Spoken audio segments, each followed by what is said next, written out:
Yo. Hello.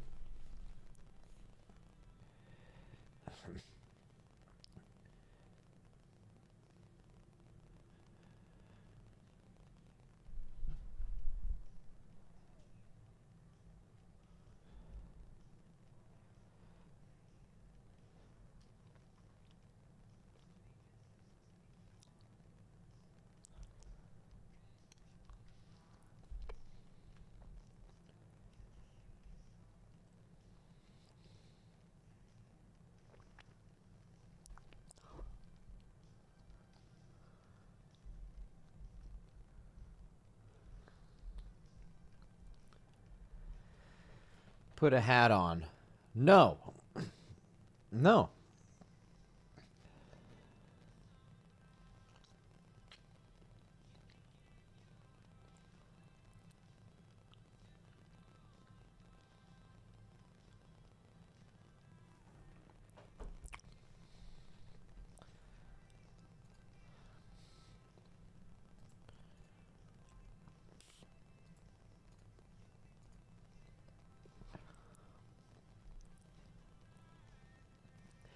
The cam placement looks like THD's throwing Max into a grave. Yeah, that was... I mean, that's what I was going for. Well, I don't know if I was going for that. I was just going for it looking like he either tossed me or is holding me up telepathically or something.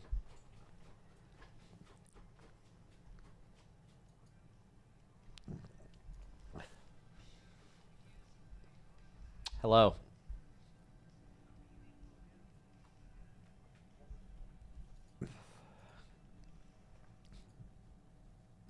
Hello, hello, hello. Have you tried Hades 2? No, I should, because I really enjoy roguelikes. I keep getting... I'm assuming it's motion sick.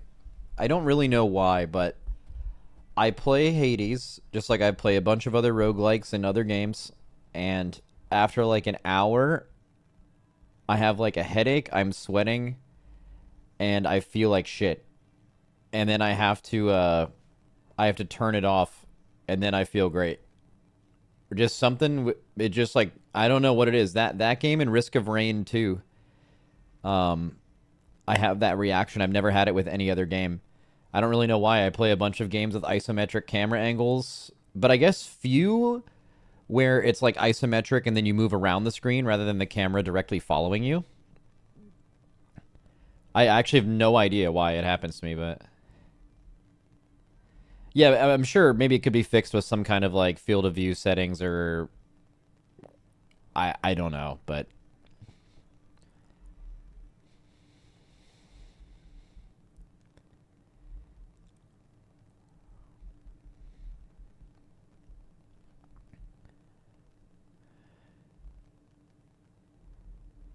Yeah, I've never felt that way in like an ARPG, but in an ARPG, the camera like directly follows your character, and I think in Hades, that's not entirely true. Like it does, but like you can see more of the map. I don't know.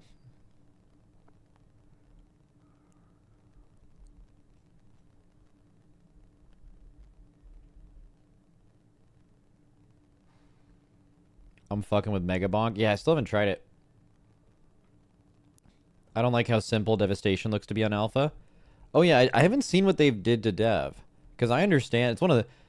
Dev is one of the like maybe like half the DPS specs that I actually can like read their changes and like understand what it means. Like I played it a bit last beta or when it came out. Um, I usually level Turbo Gary,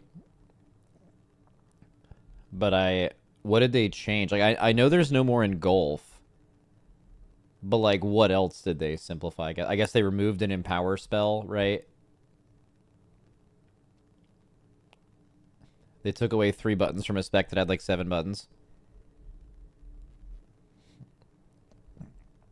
But I guess a more important question is that a negative thing? Like, people have been saying that a lot, like, my class lost 3 buttons or something. But that may not actually be bad. I know it's really early. That's kind of the struggle with today, is I'm going to have to try to find someone from every spec that has actually played it on alpha, which is, like, really difficult, because there's not a lot of people in alpha, right? Like I believe there are classes out there that have become more simple and in a very bad way, and I bet there are classes out there that have become more simple and they're actually like that's another like complicated doesn't necessarily mean good. Like there's in general like if you're a really experienced WoW player, you want all the levels of depth and mastery that you can take to an extent, right? And losing that can feel bad. But for like the entirety of the game, there are classes with less going on that are really well designed and really fun. Like complexity doesn't necessarily mean fun, like across the board, right? So that's part of what we're trying to figure out today.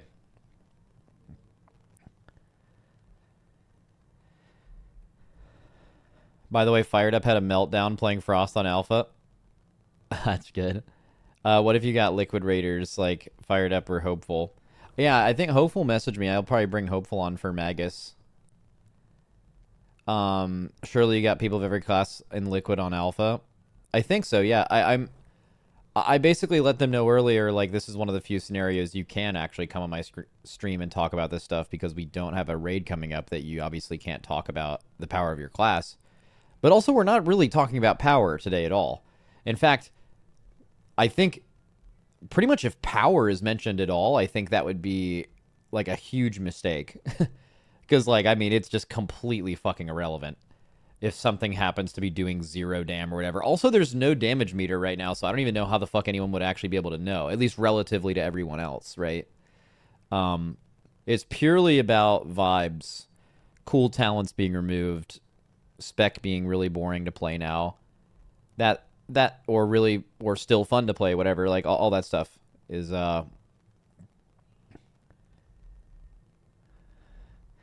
you can still log on dummies, I believe. Yeah, but like that's only going to give you individual information. Like what I'm saying is for you to have any idea about the current power level of everything in the game, you would need to have like a large sample size of logs of a bunch of different classes also playing the right talents, which half of which don't even work yet, to determine relatively whether what you are playing is strong or not, right? Which, I mean, without needing to really explain anymore, it's just a complete meme. Like, and anyone who has any idea about what's powerful or weak right now is completely making it up. And also, even if someone right now knew with 100% accuracy exactly how good everything was in every facet of the game, it'll just fucking change. Like it'll just all change before the game comes out. So it's just completely irrelevant. Some specs don't have Apex talents. At least the class I play, half the class tree isn't implemented yet. So yeah. This is purely a vibe check. Isn't the most important thing is to have fun, so whoever has the most fun is playing the best class? That's a way to look at it. At the higher level of the game, though, there's certainly an element of, like, your class being good being fun. Also, like, your class being good means you don't wait 30-plus minutes in a queue trying to get a key, which is time and fun and all that stuff. It's a whole thing. Every tier list is just a vibe check? True. True. Max, did you test or talk with some druid about the Eclipse changes? I think it's a great change. No, I haven't spoken to basically anyone yet. I've heard like random shit in my chat, which I imagine is like some one-off opinions, and then also most people usually just like have opinions that they've heard from other people, so like they'll just repeat what they've heard from their favorite streamer or from a class Discord or something.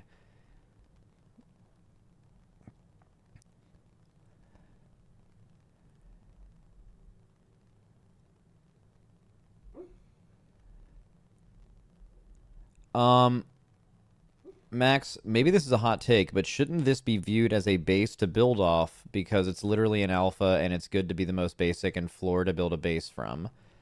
I think people are just feeding the fire. Well, I mean, okay, so let's say they come out with alpha and they're literally having dev notes saying, hey, we may have went too far, who knows, let us know, and maybe we'll add some stuff back. Like, if you don't give feedback loudly or not loudly, like, you're kind of telling them that it's chill, you know? So I don't know, like kind of the way that they've set it up is they want you to talk about it. The whole like let's strip every single class down to bare bones and then add stuff to it. It's probably not going to go like that. I bet a decent amount of these specs are going to go live very close to what they are right now. Realistically, at least that's how things normally go. Unless something's really wrong, and it sounds like that is true.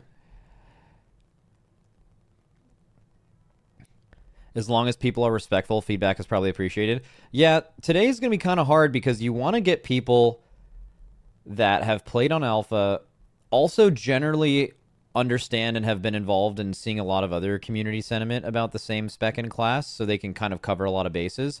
But they also, you need to find someone that is capable of having nuance.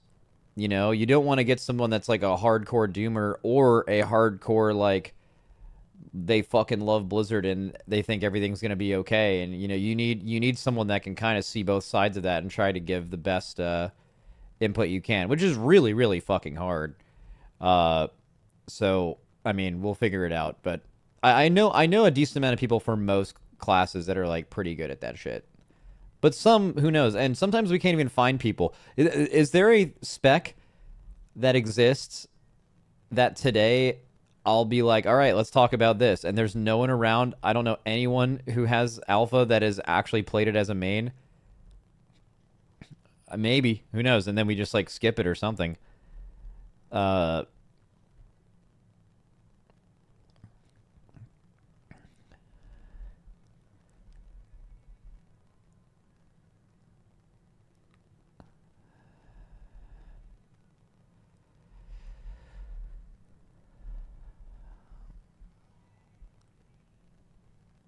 My entire thing is that they cannot be trusted because they let basic bugs go for entire expansions.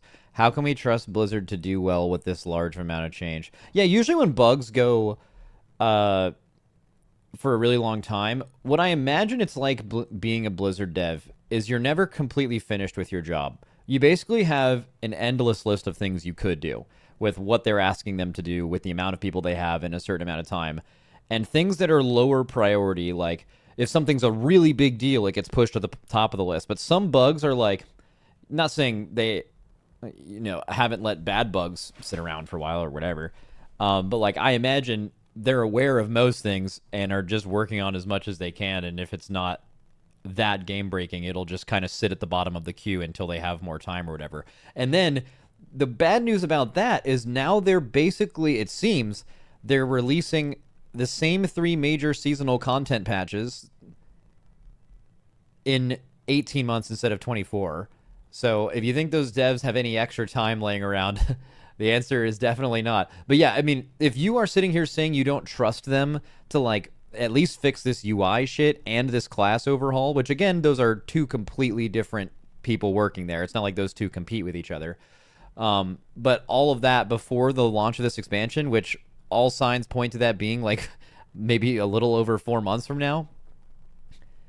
Yeah, you would be right in being scared of that not happening because that sounds absurd to be the case, right? They're trying to replace a bunch of add-ons that have been out for 15 years in a very short amount of time with what they have created right now. So, yeah, it's gonna.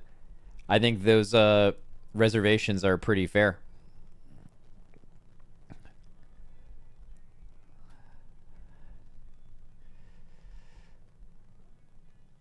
No way it's in 4 months. That would be insane. I don't know what to tell you. I genuinely don't know. Like if you're gonna ask me right now, like Max, do you know a release date? The answer is no. Have I been told when it generally will happen? No. Like I truthfully do not know. But like pretty much everyone thinks it's coming out in February. Usually there's some word on the street in there that someone knows. I mean, until like realistically, we won't know when it's coming out until like Towley leaks it. That's usually what because Towley just knows more people at Blizzard than anyone, and also just like I admire how much he just doesn't give a fuck. uh, and maybe we'll know at some point, but yeah, I mean, if I was a betting man, I would bet on it coming out like mid-February, early March. It's also what a lot of people who know what they're talking about think as well, so there's probably some truth to that.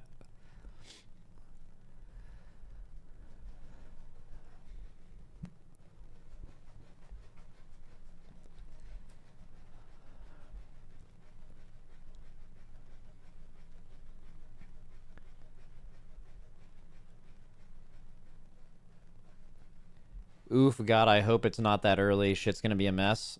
It's kind of hard to tell. I mean, I think just the premise of what they're trying to do, it'll probably be a little bit of a mess anyway. But a lot can change in 4 months. This is a quite early alpha, so I imagine a lot will change. Like housing seems pretty good. It's just the class change stuff and the add-on stuff, which will be. I mean, I imagine every week from here until this game comes out, we're going to have updates on that kind of stuff. It could look pretty different in a couple months, right? This is the only thing they're working on right now, rather than a current patch plus an expansion coming up and stuff like that. At least for the people who do those jobs, like work on classes, work on like the UI, like you're seeing the constant updates rather than having half your team working on something in the future.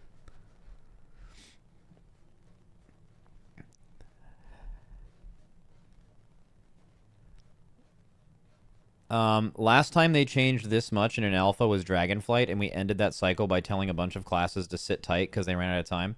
Well, part of that is true. So you're exactly right in that if you were to say the same thing at the beginning of Dragonflight Alpha and say like, yeah, eventually they'll get it. Yeah, they did run out of time. But I also, at least in terms of class design, I feel fairly confident in saying that the Dragonflight talent trees were actually significantly more work than what they are trying to do now. Even though what they're doing now is very polarizing and very involved, it's like the inception, creation, and balancing of like the Dragonflight talent trees is probably like the hardest thing they've ever done in one cycle.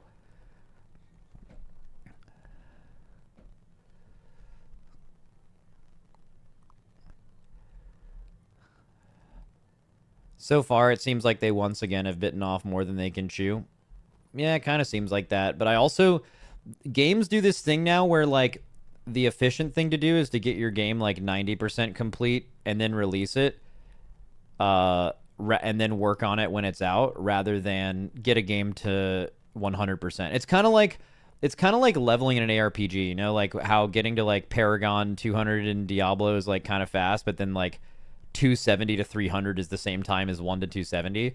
Like getting a game to 90%, like getting it from 90 to 95 or 90 to 100, like takes the same amount of time as it took to get from 1 to 90. So usually the correct choice from a business point of view is to like release the game.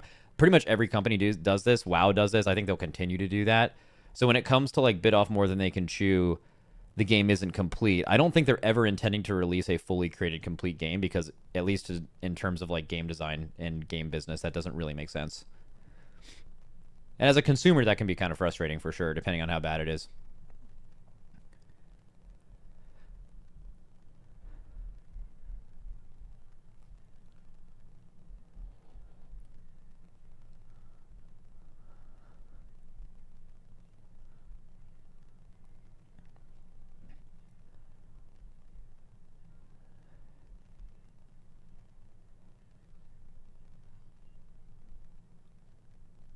Well, on the consumer side, they wouldn't be thrilled having longer patch cycles to wait out a 100% completed game, to be fair.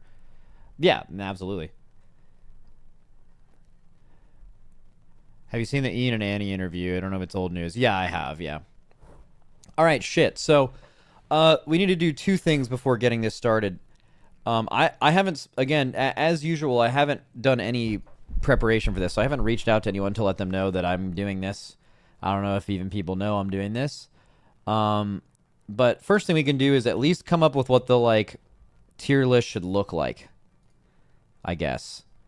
What would, so just World of Warcraft specs, WoW specs, World of Warcraft comp tier list, World of Warcraft class, is it class tier list or spec? Okay, this works.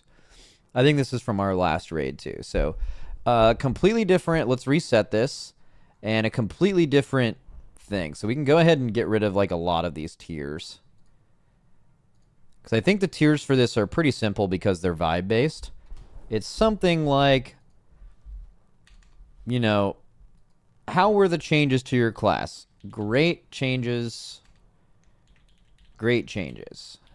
Like this class, what this would mean is if I'm talking to a spec, they're saying this class is just as fun to play, made a bunch of good changes, we're happy about this for sure. The bottom would be like, don't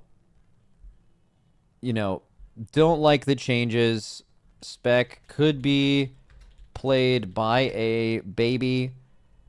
Blizzard, you said you would roll some of this back if it's bad. Truly, it's bad. Please revert some of this. It's really bad. Send help. Something like that. And then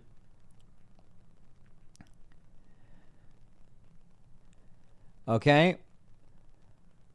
And then this one, I mean, I guess this one's just like some good, some bad. But I mean, like maybe actually every time you try to be more specific with tiers in a tier list, like for example, if I tried to make this one some good talent changes, but like the spec has lost a lot of its fun, that's like too specific, right? It should just be like, not a fan of changes. Like, not great. Okay. And pretty good. This is how you feel.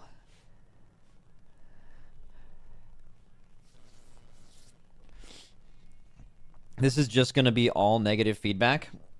See, that's what I'm interested in, because I don't actually think that's true.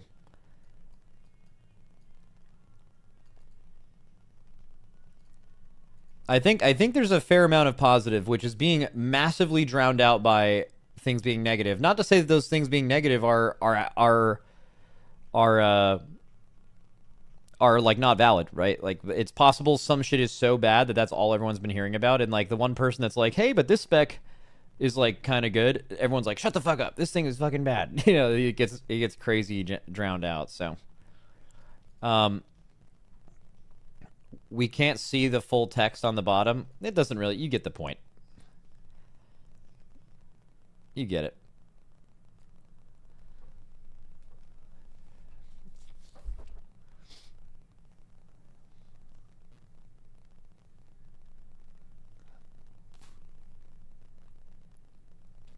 Aren't most of the people you're going to talk to hardcore players, so they hate simplicity? I mean, that's going to be a hard thing today. Like, are there people I could talk to that are not capable of nuance, only look at the game one way, and are just going to rate it really badly when the majority of people playing that class don't feel that way? That's possible. I'm going to try to avoid that, but that might happen, right? I would like to think a decent amount of people I know I can talk to are capable of a pretty good level of nuance, and most of them are content creators that hear a lot from people who play less seriously on their spec, right? But you are right. I mean, finding someone for this is pretty difficult. Also, there's a lot writing on it. Like, I know going into certain tiers, there are people who are like really nervous to do this because they're like, if I get this wrong, people are mad at me. If I say it's too good, they're mad at me. If I say it's bad, and it's bad, you know, I like mislead people, whatever. There's like a lot of pressure. This is kind of similar to where, like, let's say a spec needs a ton of changes, and someone comes on here and they're a glass half full person. They're like, you know what? It's pretty good. And then most people who play it are dooming crazy. First of all, they're going to fucking shit on that person, which sucks. And then on top of that, they might all feel like Blizzard is less likely to look at this thing because you just said the impression of it was pretty good, and we all think it's really bad, right? So they, again, person ideally that I call should have alpha, but I don't necessarily think that's required.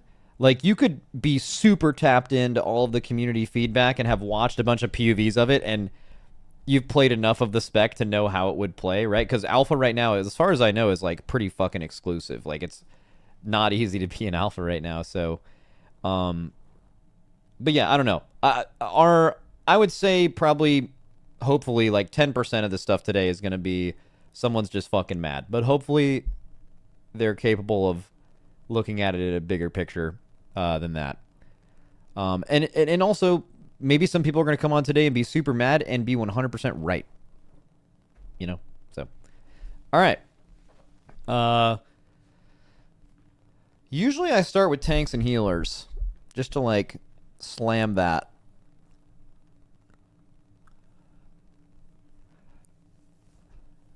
How many healers do I know and tanks that are on beta? Unfortunately, Dorky isn't on beta yet, or alpha, which is really fucking stupid, by the way.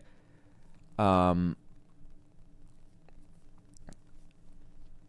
don't know if Dratnos has played all the tanks. I also don't know if he's here.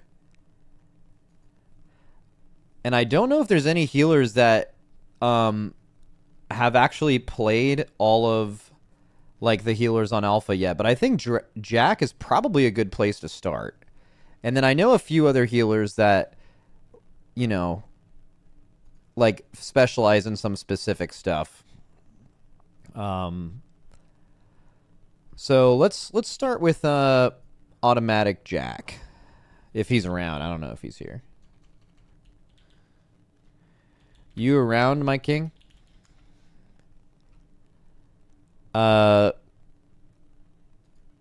Where is let's look at Twitch, see who's online.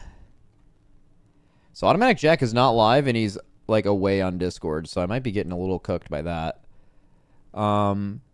Is J.B on alpha, or is he doing live keys? He looks like he's doing, actually, is he doing TGP? No, this is live keys, right?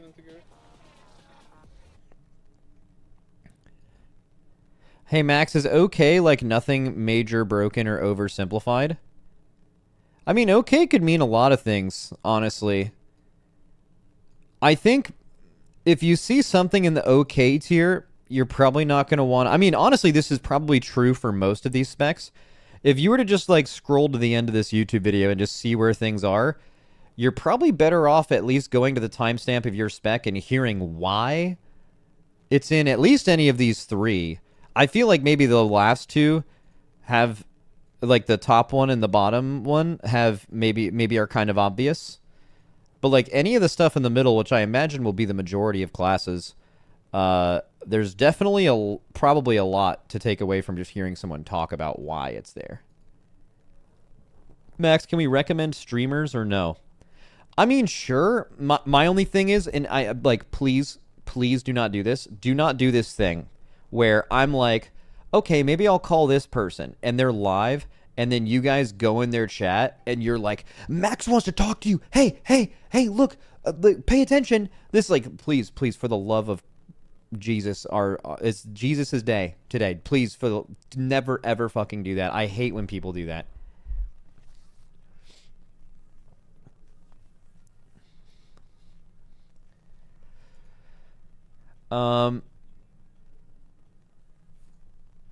Okay, Jack is not around. I guess I could start with Mega Set.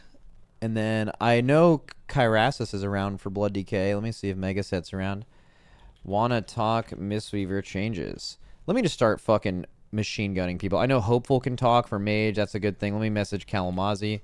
You around, my king?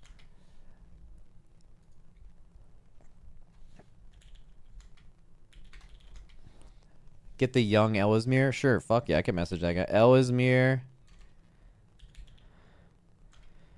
Wanna talk H-Pal? My king?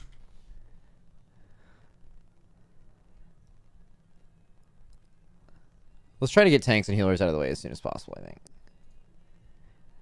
Meg just said we just put a key in. If we brick, I'll see if I can pop in real quick. W.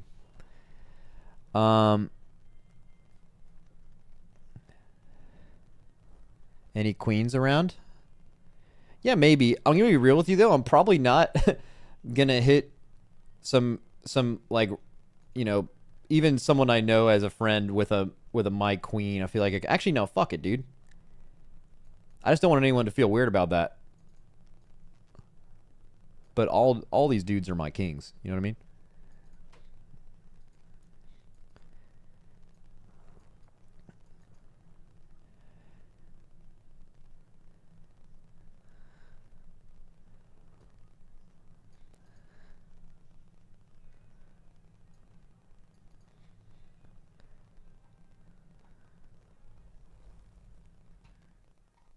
The queens deserve some spotlights too. That ain't wrong. It's not wrong. Elizmir now responding. Okay, I think Kyrasis is around. At least he messaged me earlier. Let me find him. Are you around, my king?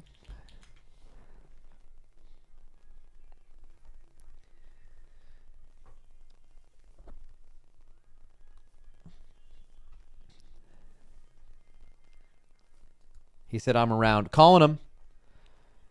We're speaking to Kyrasis about the state of Blood DK, and maybe he can speak about some more tanks, but I think usually it's just that one. Ooh, Jack responded. Hello, how's it going? Hey, I need to turn you up. A second. Going amazing, thank you. Do you have alpha? I do not have alpha, but I'm working with about 4 people that do. Yeah. I know usually you're pretty tapped in and you know a lot of people and engage in a lot of discussion, which is good. And also, it's just insanely hard to actually be in alpha right now, which hopefully is fixed next week. I think they're doing another wave. But okay, so don't need to be super complicated with it. I know I haven't actually heard a ton about tanks personally. I know people are talking about like a massive simplification of the game, but I know they made some specific blood changes that I know, at least in theory, like the dev note sounded good. I don't know how that played out in reality, but also there's very little content out currently to actually test that at like a high level, right? Like, so a lot of this is speculation, so try to do your best, but how do you feel about the blood changes so far? I'd say cautiously optimistic. If we're just going to talk about the dev note for a second, if you remember back at the start of the War Within, they were more focused on trying to make Blood DK less unkillable in raid, and the changes that they made to the class overall were actually very similar. Just nerf Deathstrike healing throughput and try to buff armor. But this time around, they've actually buffed armor by a much, much larger degree. And they didn't do anything awkward like nerf haste scaling for Deathstrike, and instead made it so that just the base healing is down across the board, so it doesn't mess with stat weights or stat interactions too much. Okay. So they're trying to help Blood DK out in higher keys as opposed to making them weaker in raid. Their solution is relatively the same, but in this case, it actually looks like more of a net buff than a net nerf. But as it is with a lot of these things, it's hard to say what the net effect's actually going to be until you see how it plays in high-end content alongside all of the other tanks. Okay, what about there's a lot of talk right now about them like simplifying the game. There's people who have lost like multiple abilities or talents, things like that. What about that side of things? Just not about their direction for the spec, although that is obviously good information. Like, do you feel like the spec feels like it has less sauce to it, or do you think it's going to play largely the same? The core of it's largely the same. A lot of the things that they got rid of were abilities they added in Dragonflight. The obvious ones are the ones that they were kind of advertising in the dev note, as they got rid of Tombstone and Bone Storm. And outside of like a very brief period at the start of Battle for Azeroth, those were abilities that we always had, but they were never really used until they got a ton of talent synergies with Consuming Bone Shield. And for the most part, you were using it just for that. You really didn't care too much about what the ability itself did.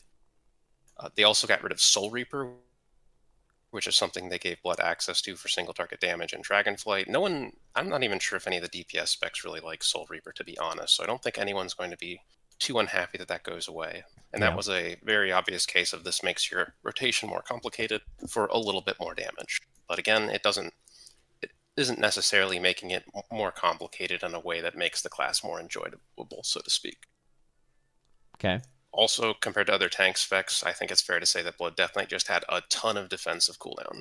So them removing Lichborn damage reduction and Rune Tap, even though both of those were useful, it's like you're probably better off removing those than some of the core defensives that we had for a while, like Dancing Rune Weapon or Vampiric Blood. Though it should be noted, especially from starting in Dragonflight and going into the War Within, they've really made it so that Dancing Rune Weapon uptime has only been going up over time. And I'm ignoring the end of Shadowlands, where we had it 100% of time with that tier set. Going into this expansion, if you ignore the Apex talents, which we can talk about, your baseline Dancing Rune Weapon uptime from actually using the ability is much lower. We're talking around like 13 to 15% uptime. Okay. Sorry, go on. I was gonna ask about the Apex talents as well. Like, what's your opinion about those just as a whole? The fact that right now they're just tacking a lot of things onto Dancing Rune Weapon, so I'm a little bit hesitant to just have Dancing Rune Weapon with all of these different bells and whistles going on with it. If you're familiar with how Sandlane plays for Blood, a lot of the bonuses surrounding Sandlane are just things that are amplified during Dancing Rune Weapon. And this just adds on to that. It makes it so the proc rate for like the first Apex talent that makes you do a free Heart Strike or Vamp Strike that does more than double damage, that like procs 20% of the time when you parry, that'll be more impactful in AoE than a single target, but that's still nice, and that's giving you more resources as well as damage. And the other two things that give increased damage and damage reductions, the next two ranks aren't actually all that strong until you have that final talent point. I said before that just from casting Dancing Rune Weapon, your uptime is probably about 13 to 15% with those casts alone, but that passive at the very end of the Apex talent It's tree, insane, that, potentially. that procs a lot. That procs 30% of the time anytime you use Heartstrike, Morrowind, Death and Decay. Oh, that's insane. Spending ability. Yes. That's like really high. If you hit a target dummy right now, your uptime of having any Dancing Rune Weapon out is about like 68%. That's insane. I feel like the last time that was true, even though it was obviously more controllable, was when they were like obscenely broken because of that. Obviously, they nuked the power behind it a little bit, but I mean, that at least sounds really fun. Yeah, now it's early alpha, so take everything with a grain of salt. Also, if you're familiar with the Sand Lane bonuses, anytime you have any of those like weapon procs out, it gives you like Gift of the Sand Lane, and it gives you like an Infliction of Sorrow proc that lets you do a ton of blood plague damage up front. Again, they'll tune the numbers, obviously. As for, I would just circle back and say, I'm not sure if the best answer to everything is to just make Dancing Rune Weapon more powerful, but it's an impactful Apex talent setup. You can say that at least. You'll notice even at the branch at the end of the talent tree, like Blood Mist and Sanguinary Burst, which is just vent their abilities, that casts with Dancing Rune Weapons. That's just another thing added to Dancing Rune Weapon. Yeah. Okay. That was an insane. If I could replicate what you just did for every single spec today, I would do that. It's very, very helpful. If you were to try to narrow it down to, albeit there's probably a lot more nuance required than that, but 5 categories, with the top one being really good, one under that being pretty good, then mid, and then obviously the mirror of that at the bottom. Where do you think you'd put it? I would say pretty good with conditions, because while and I think you may have talked about this before, sometimes they just come out with these dev notes and it's like, yes, I agree with this conceptually, but you really need to keep an eye on if you hit the right tuning at the end of the day with some of these things. Yeah, I think that's probably fair to say with like literally every spec today, because like you could feel some way about these and then actually do the content and then it's not enough, right? Or there's another problem. It's missing something. Like, and tuning could change. You could have an amazing talent and it's tuned like shit and you never pick it and then it's bad. It's bad for the game. So, yeah, I think totally fine that it's optimistic. I think everyone today will have to be. This is purely vibes, and your vibes seem like cautiously optimistic. That's pretty good. Yeah.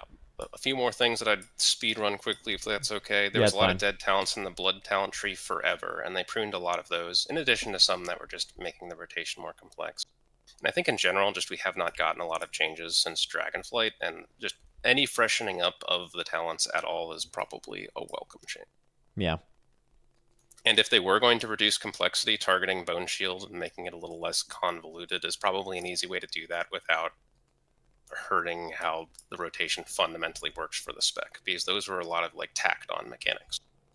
And they've even gotten rid of a lot of the incentives they've added for standing in Death and Decay, because they added a ton of those, especially up by the end of Dragonflight, and they've really just kind of been slowly removing them, to be honest. Okay. All right, sweet. Thank you for your time. All right, thank you. All right, see ya. All right, calling Automatic Jack RQ. Yo. Hello. I know you're on alpha. How much thought have you given to like you're a healer content creator. I know you're a priest, but you pay attention to a lot of healers. How confident do you feel? First of all, do you know what I'm doing? Talking to me? No, okay, yes. Very good point. But like do you know what this tier list is? Yeah, like how happy or sad we are? Yeah. Yeah, how happy or sad you are based on the changes. I would like to put in some alpha gameplay. However, there's not a lot of meaningful content you can actually do, especially as a healer, right? Yeah. So like I guess more it's like yeah, especially healers, just like total vibes based on the changes with 5 categories. How many healers do you feel comfortable talking about? I've everything but Paladin and Monk. I've either played a bunch of or talked to a bunch of knowers. That is fucking amazing because I have no one to talk to for any of the specs except for literally Mistweaver and Paladin. So that is Perfect. that is exactly right. Okay, so we can start wherever you want from those healers. Okay, can we start with Shaman since I think that's going to be like the hot take, or not the hot take, but that's like the one. That's under a the microscope right that's the now. one everyone's been complaining about. Yeah, yeah, it's fine. Yeah, Yeah. start there. So that one's definitely going to be in the green tier. Spec to be played by a baby. I was literally just talking to Thune, who's the Wowhead guide writer for Shaman forever and ever, and he specifically, his words said, "It's the Ret Paladin of healers, except with no procs or buffs to track." That's insane. Uh, Because I think a lot of people will say my class is just a Ret Paladin now, but I want to point out that alone isn't bad. Because Ret Paladin, while simple, is actually pretty enjoyable, has a decent amount of depth, and I think is a good example of something being not very hard but also very good. But if you the second part of what you said is important. Ret Paladin Right. with no buffs to track and no procs, that is trash, right? Like that shouldn't be in modern World of Warcraft. So continue. Correct. So they have a whole bunch of things that they pruned, and some of them are like really good, like Tidebringer or like High Tide, things that are like passive that are like drastically changing how much healing your spells do. And in their write up, they did these like blue post write ups about why they did what they did. They even said like we realized you're losing a point of decision making when you don't have healing surge anymore. It's one of the big things that they did remove. But our goal is to keep spell decision making simple because healing has dynamic gameplay with target choice, which in English means, yeah, you know what button you're pressing, but you have to decide who you want to heal. And that's going to make a big difference on how good of a healer you are. I can't tell you how many times in all the guilds I've been in the past 10 years that like priority target healing makes a huge difference on the quality of the healers you bring to your raid. Yeah. So I think a lot of the changes that they made for Shaman are like just overly simplistic. Like Shaman already wasn't super complex as is. Right now on live servers, the Resto Shaman build is Whispering Waves, where you cast Riptides, cast Cloudburst, cast Healing Wave. It's very, very super, super simple. And people kind of like it, but it's going to get kind of boring after a while if that was the only play style that you're going to be playing for the next year and a half. There's a lot of like, you just push this button on cooldown with Healing Rain, Riptide. You might game Healing Stream Totem a little with Farseer because that summons your ancestors now. There's not really any way to manage any of your mana because you cast Healing Wave, you cast Chain Heal, and like, I guess you scale up how much Chain Heal you cast, and that determines if your mana is going to be good, I guess, right? Your utility is still going to be good, even though you lose out on Ancestral Protection Totem, Ankh Totem. But there's not really enough decision-making for Shaman. It already wasn't that complicated of a spec in a lot of cases, and just having like a little bit more would go pretty far for the spec. What do you think? They mentioned in the Shaman dev note, like, hey, we're removing Healing Surge, but like we're not sure we're gonna do this. Like this might be too much. Is Healing Surge the button they need back? They removed Cloudburst, they removed APT. Like what if you're a Blizzard guy, what is the quick solution while they're going to simplify some things? What's the quick solution to add some complexity back to Shaman, if you have thought about it? I think having Cloudburst as an option would be good. I think Unleash as like a 15-second cooldown buffs your next spell is really not that much of extra complication to add back in. And again, it was still a talent option that competed with Undulation, where it's like every third wave cast would be a little bit stronger, right? I mean, I think those are like two very straightforward ones. Maybe the argument is that like because they're UI restrictions, you may not be able to like see how much Cloudburst there would be or something, but like you could still track the buff. So you're like, oh, at the end of the duration, it's probably pretty big because I was casting healing spells. So I think at least adding like Unleash and as an option, adding Cloudburst as an option, choice note or something is going to be fine. Okay, cool. We have to go through a lot of healers, so we'll probably move on. I think Resto Shaman universally, I think everyone who plays that class is like something has to happen here. Okay, let's do Resto Druid next. Okay. Resto Druid got a pretty good amount of pruning for like a lot of its healing over time effects that didn't really do much. They got rid of like cultivation, spring blossoms, almost certainly having this go in line with a lot of their focus on like UI management. So you didn't have 50 million different like hots to be tracking and focusing on.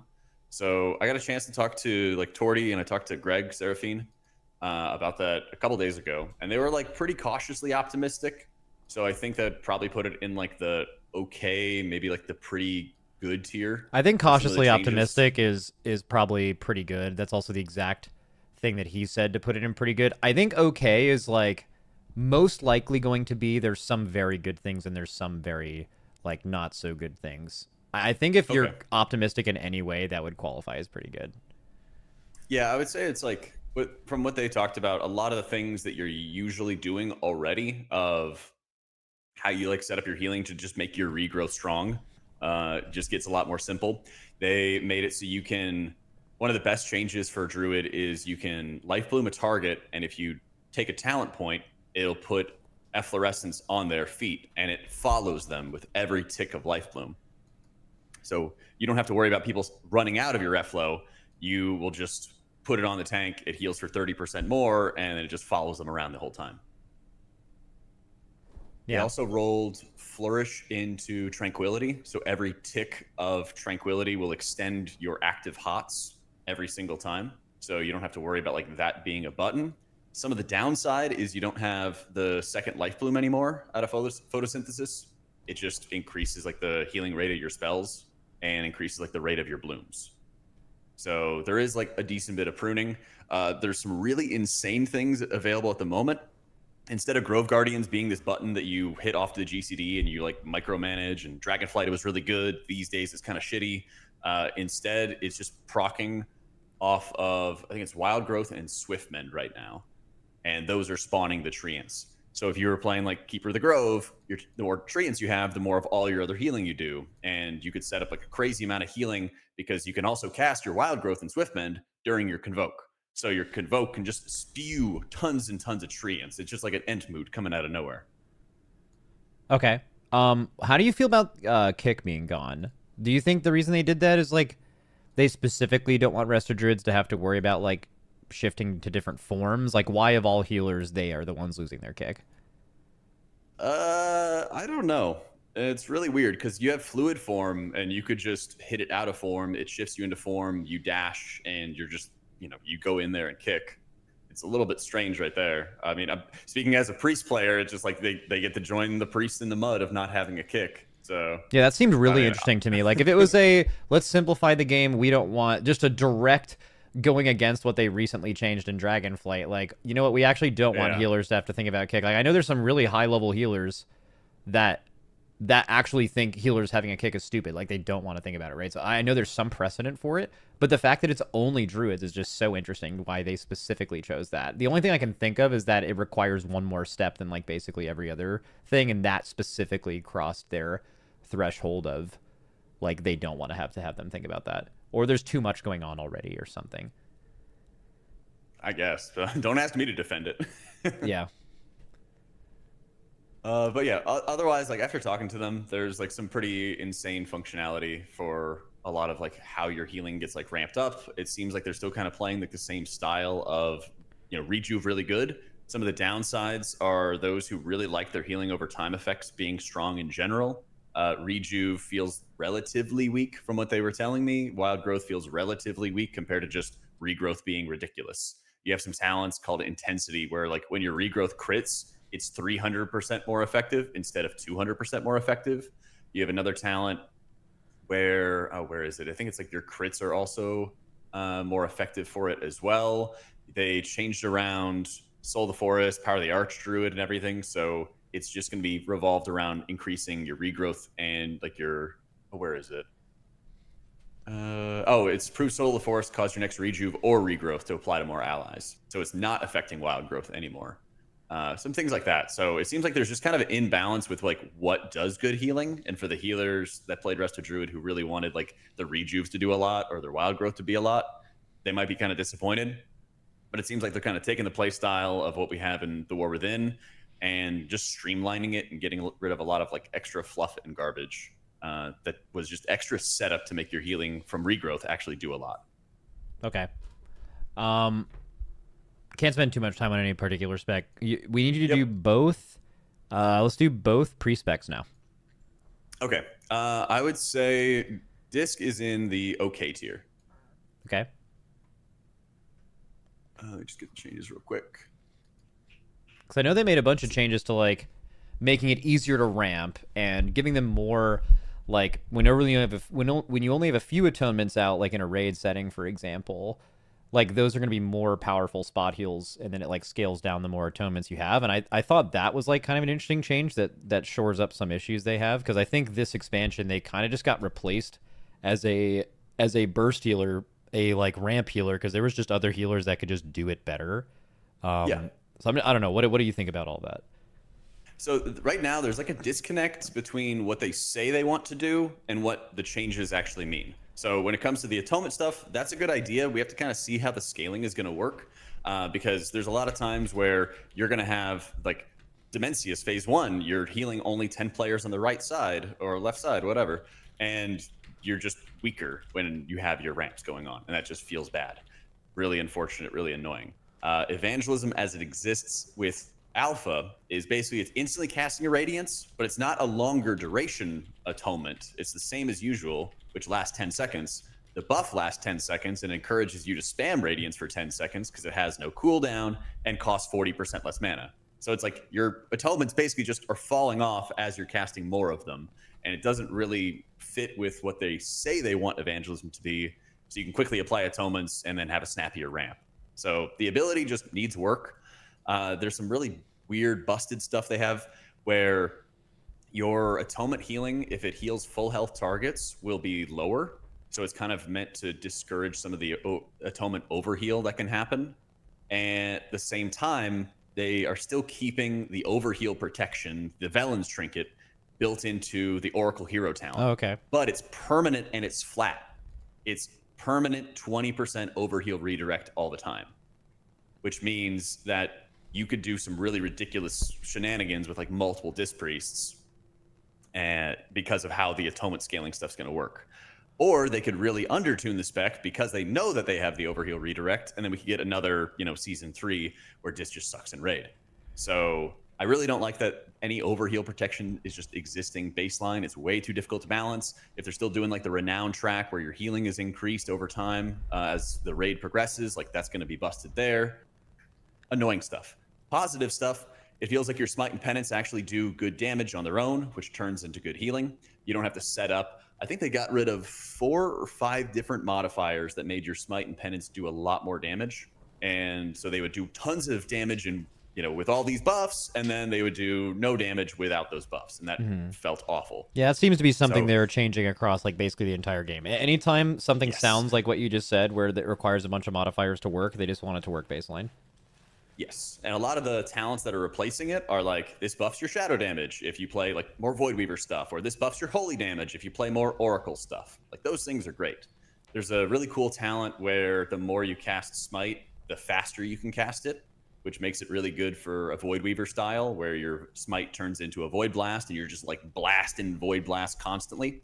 Super fun, and it's only a 2-second buff. 2 seconds might be too small of a duration, might need to be like 3 or 4 seconds, but it's really nice that you're not expected to maintain it all the time. Okay, sweet.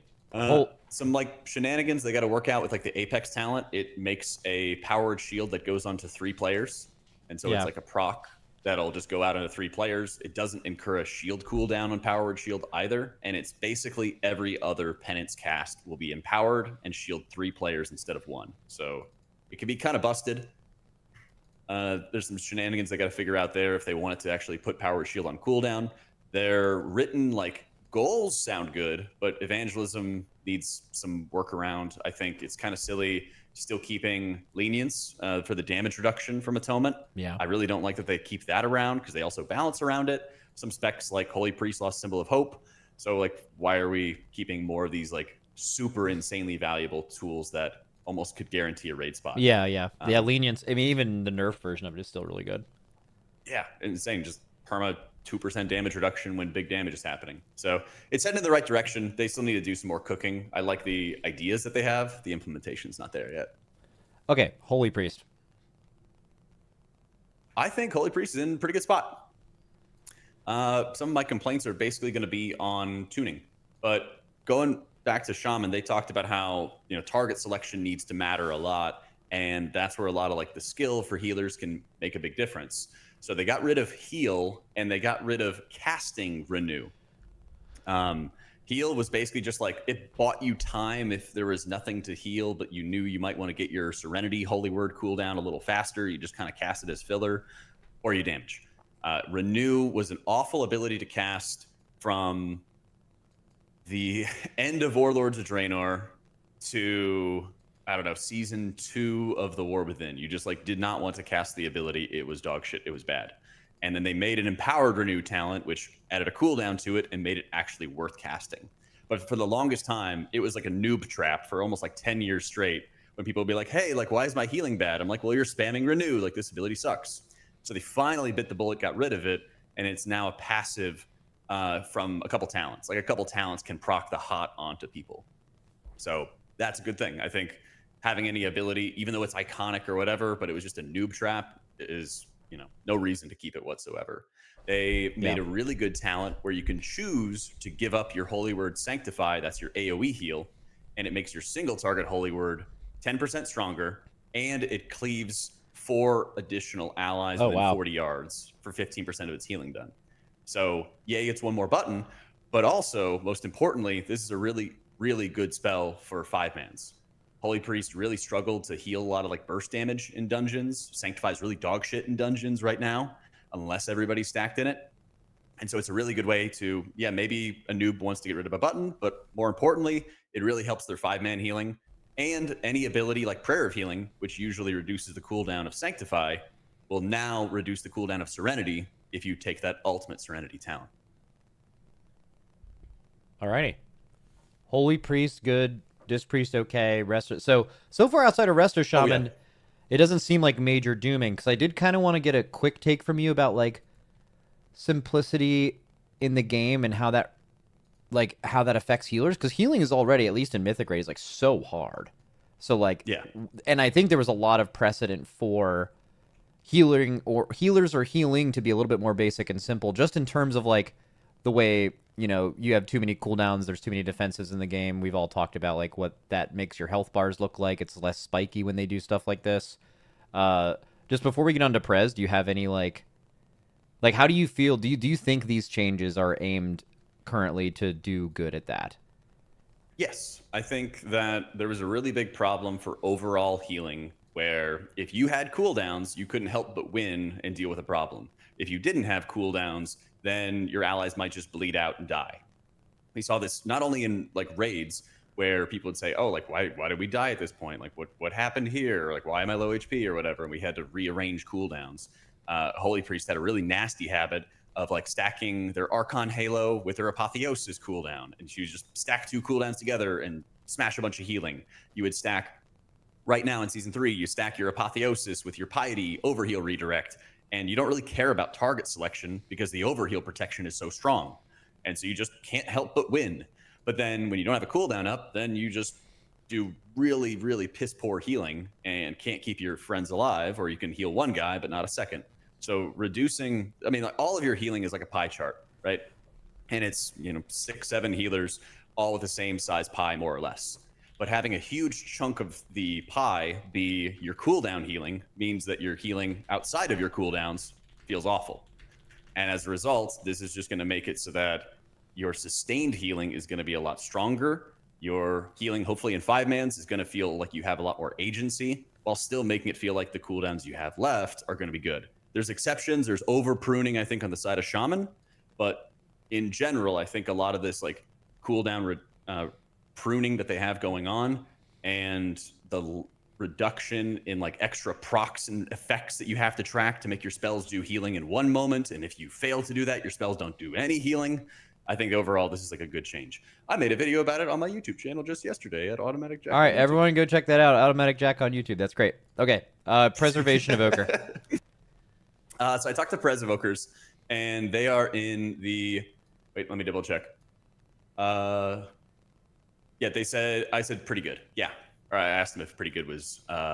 That's really Okay, interesting to and me they said because I was yes. actually worried for Prez because I think Prez actually has a decent amount of stuff going on, and they certainly have a decent amount of buttons and things they can do if you're talented into them. And I thought that might be one of the things Blizzard goes after the most, which means they had a really hard job of what I imagine they did is probably bake a lot of things in together and try to simplify the class, which probably was the healer that maybe could have had the most simplifying done. And the fact that it isn't like Resto Shaman tier to me is pretty impressive. Like what about Prez? It makes you feel good. Okay, so Prez probably has the most changes out of any of the healers in terms of just how they play the game. It's not like this is the best thing ever. There's still some issues with it. Like Chrono Warden is kind of just a dead talent tree from the things that we've seen so far, and from what I've talked about with like UT and Volk. There's some of like the big brain guys for Prez. Big thing is that there's a lot of really cool interactions that they've done to make Flame Shaper less niche, I guess, where it's super busted powerful in raids when everyone's super stacked and everyone's nice and tightly packed together, and you can get all your engulfs out going crazy. You can actually use the ability, and you can actually take advantage like the Consume Flame revamped effects in alpha in like dungeons now, which is great. They did prune Spirit Bloom, which is like the first thing that everybody like freaks out about, but it's now an Apex talent. And basically, you have a guaranteed chance after your Dream Breath to empower your reversion, your healing over time effect, to basically cast a Spirit Bloom on your allies. And if you don't have enough people in range, it keeps stacking all of those Spirit Bloom hits into whoever is in range. So it should hit like 4 or 5 targets. And at that point, it just like Giga Chad blasts one person. So the downsides, yeah, you lose out on Emerald Communion. The Lifebind ramps are not nearly as powerful as they were before. There's some talent options where you could potentially like spam out some Verdant Embraces really, really quickly. They also made a really good talent to compete with it, where you can send your Verdant Embrace out to a target, and it kind of sends a like clone of you to the target instead of leaping your character, which is really neat. Okay, cool. Sorry, I Very didn't good. hear all of that because my dogs were just barking crazy and I didn't mute my mic, so I didn't hear. But I heard a decent amount. Okay, so I think we're good. Unless there's anything else you want to get out there for Prez. Is there anything you're concerned about for Prez? So Chrono Warden's bad right now. It needs help. It is just pretty shitty right now. It has issues. One of the biggest things that Chrono Warden was good at was making your Spirit Bloom healing good. So a lot of the focus on like making Dream Breath really powerful has made Flame Shaper look really good. They've been making a lot of changes to make Emerald Blossom like a real ability and making it good. There still are some more like setup modifiers, things like Call Ysera, where you got a Verdant Embrace before you Dream Breath. That's going to be incredibly, incredibly important going into next expansion, with all the focus on Dream Breath being healing, the brunt of your healing. There's a couple talents that are still pretty annoying. I'm going to see if I can remember it off the top of my head real quick from what they told me. I think it's called Tempo Charged. And it is where your temporal compression increases the damage or healing of your next Empower spell. And you kind of have to like balance and play around that. And since Dream Breath is, your Empower spell, it's going to be really, really big to balance up your bronze spells that are building up your temporal compression to further buff up your Dream Breath hit, things like that. It's just more stuff to juggle. So they did prune a good bit of extra modifiers, but Preservation was like chocked full of them like crazy from the very beginning. So Yeah, I would say it's in like a pretty good shape. There's a lot of good things coming. Oh, also they have like 2-minute rewind. This is really busted.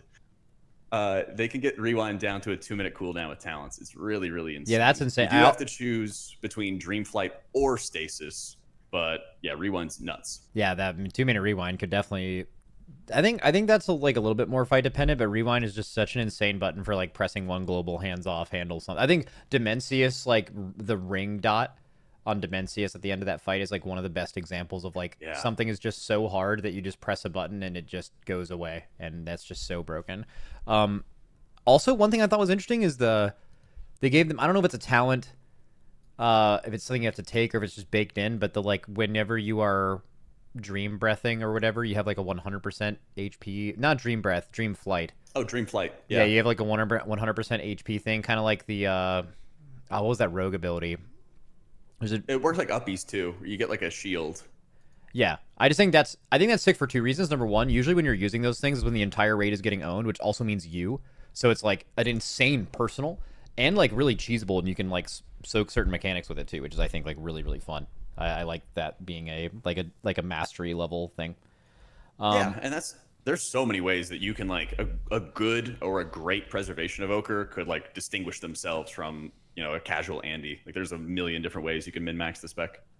Yeah. Okay. Cool. All right. I think that's it. I gotta get on to the rest of the healers. Oh, one quick thing before I forget. Okay. Love you. I knew that was coming. As soon as he like paused, I fucking knew it. All right. Okay, so Dryny sent me some HPAL stuff. I'm gonna talk to Ellesmere as well, but I'll just more opinions is good, and he wrote it, which is great. He said HPAL should be in pretty good, and then I'll explain why. He said Light of Dawn uncapped and also heals in a circle within 25 yards now. Apex talent seems really strong for Mythic Plus cutting edge schemes and seems really strong for raid with it jumping to injured targets and giving them DR. Aura Mastery is now a mini healing CD on top of a raid-wide DR. Wings is now 1.5 minute CD and gain a lot of new absorbs from talent reworks. Overall, it's in a good spot after this first alpha wave, with a lot of other healers losing their medium range healing CDs, which is a buff to HPAL since we only have Wings. That was his take, and then we're going to call Ellesmere now, and then Megaset's going to message me whenever she has time. So we might have to move on to other classes first. Hello? Yo. Hey, do you know what this like tier list thing's about? I haven't actually watched much yet, but I assume we're just like ranking the class changes. Kind of like obviously you haven't been able to like test it in super hard content yet, so it's mainly vibes. But like Yeah. and then the categories are just simply at the top would be great changes. There's no classes in that yet. Under that's pretty good. And then mid, and then obviously at the bottom, like the bottom one is like currently only Resto Shamans in it, so you can probably guess what that's all about. And then there's like a not great one. So yeah, well basically what do you think about the HPAL changes so far? I think they're really good. I would probably classify them in the pretty good section as well. Okay. I think that some of the things are like for the better, and then there are a few things that I wish they would look at still. I think the biggest thing that I'm hoping that they look into is Holy Shock just feeling like crap to press. We worked really hard to get Holy Shock back to a point where it felt good to press after years of being a staple of HPAL, and then this expansion going into it, it's like really expensive mana wise and heals for very little unless you talent into a huge amount of talents that we just really can't afford anymore with all the other good talents. So making Holy Shock better would be top on the list. And then just mana management they stripped away blessings, and blessings was like a major way that we refunded mana. And with that gone, we really don't have anything in our kit that helps with mana management at all, which is pretty frustrating, especially now with Holy Shock costing a lot more relative to our mana pool and us leaning into Virtue a lot. So I think mana is going to be an issue. And I think Holy Shock being bad is going to be an issue. But outside of that, a lot of really good changes. Yeah, I mean, I feel like they have a lot of like something that Jack talked about with Disc was like he's interested that lenience is still there because like it's just one of those things they're tuned around because it's something you can have that like has crazy value. I feel like pretty much everything about a few of the Holy Paladin changes, specifically like Light of Dawn being less melee centric, and then also they're like is it the hero talent or the Apex talent that is like bouncing around that like free beacon and then giving the lowest person in your raid DR and stuff. Like I don't know if it's gonna jump around actively enough to like be super OP, but I mean that's just gonna have so much built-in value for spot healing and saving deaths, at least in like mythic raid progression, that I think is like really strong. Yeah, I think the beacon, the Apex talent is going to be crazy, especially for raid. I think it's going to be good in M+, but it's going to be really, really strong in raid for those exact reasons. I do think the Light of Dawn change was necessary. I've been asking for this change for a long time because having our like only AoE heal be both super short ranged and conal has led to a lot of weird, unintuitive gameplay, as well as just general frustrations in terms of AoE healing. The only thing I'm worried about with Light of Dawn is that it is uncapped now, which may make it hard to tune in M+ versus Raid, and also might just lead to we never really choose between WoG versus LOD in Raid. You just always Light of Dawn. Unless somebody is just desperately in need of a single target heal. But that's kind of the point of these changes, I think. Yeah, maybe. Or maybe they could do something like, did you see what they did to Atonement? No. They made Atonement. They basically removed the like dungeon modifier that made Atonement like better in 5-mans, and they just made Atonement like that strong on 5 targets no matter what. So like, let's just say you're healing 5 targets in Raid, you only have 5 Atonements out. That's going to be the same value as if you were in like a 5-man, but it just reduces beyond 5 targets to where it's roughly the same power right now when you're fully ramping on an entire Raid, but it just naturally has the benefit of like healing more people when it's on less targets. So couldn't you do the exact same thing with Light of Dawn, right? Where like you definitely could, yeah. Yeah, where like Light of Dawn, if you're only hitting a small amount of people, it does a lot of healing. I mean, or you could just buff it in 5-mans, I guess, but like, well, yeah, but then it would just read more like it does blank amount of healing split amongst everyone that got hit, right? Or it would be basically like less of it. It would be if it hits 5 targets, it does its full value, and then if it hits more people after 5 targets, it like starts reducing it more and more, like literally the same thing as Atonement. So it would end up still being the same as at like if it's hitting a full Raid, but it would just gain value if it's ever hitting less targets, which is yeah. Wait, I think that could work. Wait, someone says it has square root scaling above 5 targets right does? Now. Oh, okay. Well, I thought it was more uncapped than that. I know that it's not like true uncapped. I know that it is reduced beyond 5 targets, but I was still pretty sure that in a larger Raid size that it hit significantly harder comparative to if it hit 5 players. But maybe it is fully. Yeah, I mean that person could have made that the fuck up. Like literally one person in chat said that. But yeah, okay, cool. I think the bigger thing I'm worried about with Light of Dawn in 5-man specifically is like now we used to have the option to increase it up to 40 yards, but now we only have the option to increase it up to 25 yards. It's baseline 15 yards, and at most it's 25. And to restrict a melee healer to only being able to heal in an AoE form within 25 yards, it's like making us an evoker for AoE healing, except we're also restricted to melee. So like there is no chance that you're going to be able to play melee healer and then pug and AoE heal with Light of Dawn in M+, because you're going to have, you know, hunters, boomkins, and mages in the middle of nowhere, and our heals, we just have short arms now, which is really weird. Okay. All right, sweet. I think that's it. So you're happy with pretty good. I'm definitely think we're in a good shape. We have a good foundation. I'm excited. All right. Definitely a lot more people excited today than I thought, but it's not surprising to me that that the classes that did seem to like get absolutely fucked, the noise is significantly louder for that than classes that are like, hey, this is actually pretty good. So I think there are a few like major outliers with, you know, Arsham especially that make the others just seem not as bad. Yep. All right, cool. Thank you. Cool. Thanks. See you later. Love you. Smoked. All right. Calling Meg. Meg just got out of a key. Okay, we can speedrun this shit if you're still gaming. We're speedrunning. Yeah, so Conduit is like our raid hero talents, and that's the only thing we've gotten changes for. Class-wise, Conduit-wise, it feels like upper end of pretty good. I hesitate to say great just because we don't know anything about Master of Harmony yet. It hasn't had any changes. Is there anything fundamentally about Monk? Like for example, obviously you lost a fuse, but is there... Yeah, I'm worried about that. Okay, I'm not worried so much about losing defensives, but I'm worried about being only Fort Brew, because Fort Brew is not good. Yeah, it's like you lost the defensive, but the defensive you kept is like not strong. The bad one that I die through all the time, yeah. Yeah. What about simplicity? Like, do you like everyone's saying like, oh, this stuff's too simple now? Do you feel that way about Mistweaver? Mistweaver needed simplification for sure. Like it had a lot happening, and we still have kind of a lot happening with Harmony, but kind of putting a pin in that because we don't know. Jadefire Stomp got taken away, and then all the abilities that we gained through that are still talents, but they're passive now and always active. I liked Jared Firestomp. I thought it was fun, but it was definitely a pain point for a lot of people. So I understand the removal of it. Okay. Expel Harm and Thunder Focus Tea was an interaction that got removed, which was a defensive for us.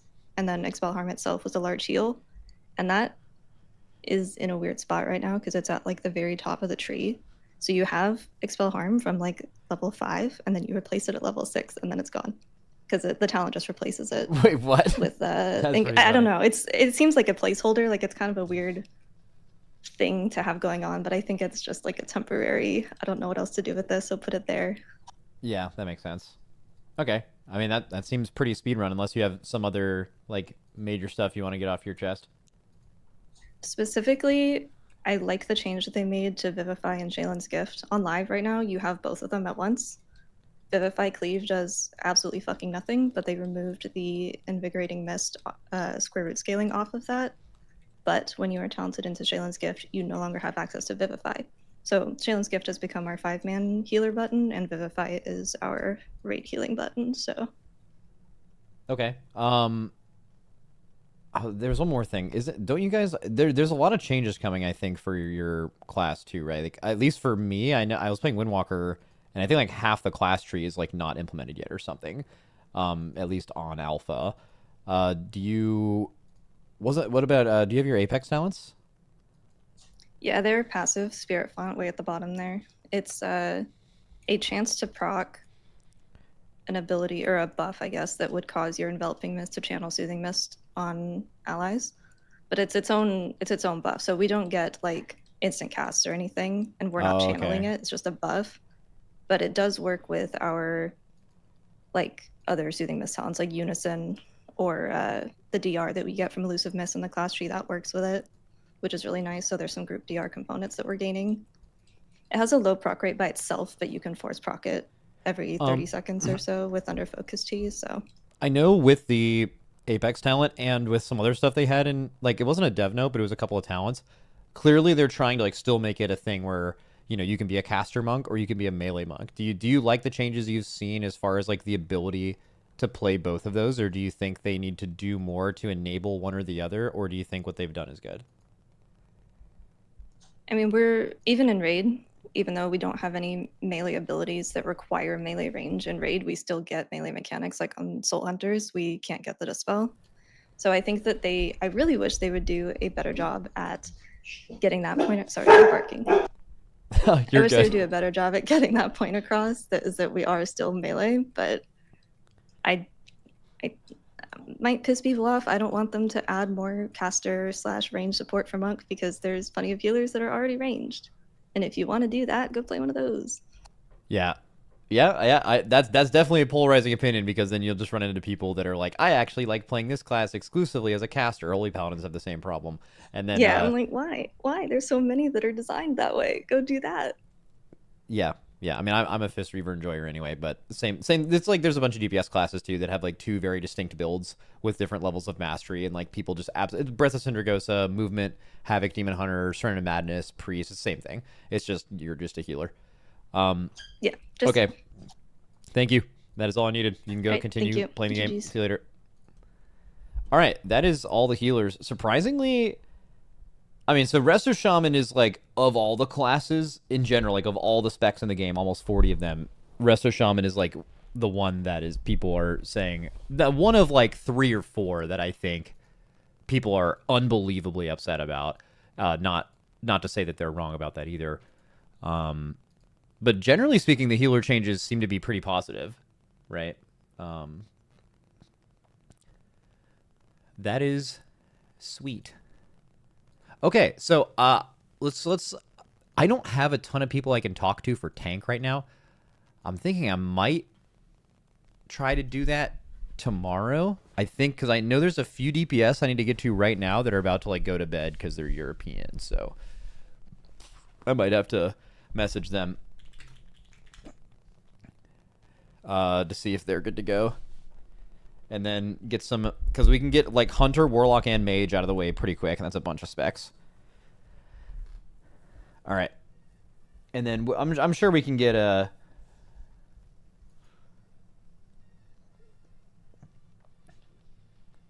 Let's see. I just wonder what this is going to look like at the end of this. Like, I basically wonder how many specs total are going to be in this bottom tier. From community sentiment so far, the only ones I'm, like, almost positive are going to be there are, like, Fire Mage. Demo's polarizing. They made Demo a lot simpler, but I have heard a few people actually say that, like, they think it's a not bad version of simple. So jury's still out on this, but I know Demo got way easier. And then I think maybe multiple mage specs are actually here, like maybe Frost. I'm not sure about Arcane. I think Shadow Priest is one that people are like really upset about. But I'm not sure outside of that, from what I've heard, how many other specs would be in the like holy fuck this is bad territory. But we'll find out soon.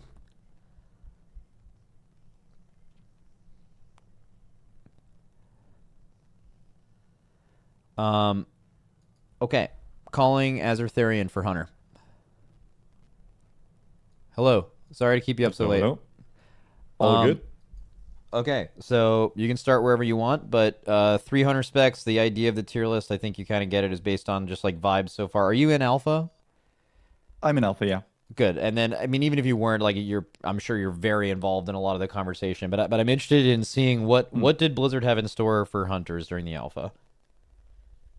Well, I think a big theme is simplification, especially of BM and survival. I think most of the positive stuff is not really spec specific. I think they did some great things for Hunter overall. I was sort of thinking as I was writing my notes, you know, if there was a Hunter icon I could put on the tier list, I'd probably put Hunter overall as like pretty good. And then we can sort of get into the weeds with the individual specs. So just speaking Hunter generally, Hunter's Mark, obviously, big change there. I think it basically locks in Hunter for a raid spot, virtually all conceivable scenarios. It's one of the best raid buffs in the game. Like its for power sure. level of raid buff is like you are literally never sitting Hunter's Mark ever. There's no way, unless so, I guess you're doing a boss at like. No, I mean even if a boss went from 50 to 0 or whatever, that's not even a thing anymore. Yeah, it's just one of the best raid buffs. Even in dungeons, I feel like priority targets dying 3% faster. Like one global for 3% HP, even on bosses, has a lot of value. Yeah, that is good. Yeah, being able to put it in good targets is just often there's no priority target. Having it on bosses is good. I still think, you know, I don't think there's anything necessarily stopping them from having it been 2 to 3% crit buff or something. I think that would have been thematically appropriate, and I think it would have ensured sort of it would have been equally good in both Raid and Mythic Plus. I think it kind of sucks that our Raid buff is like limited to a specific mob in Mythic Plus at least. But yeah, in Raid it's definitely fine, and presumably you could have multiple hunters do different bosses in a council fight or something.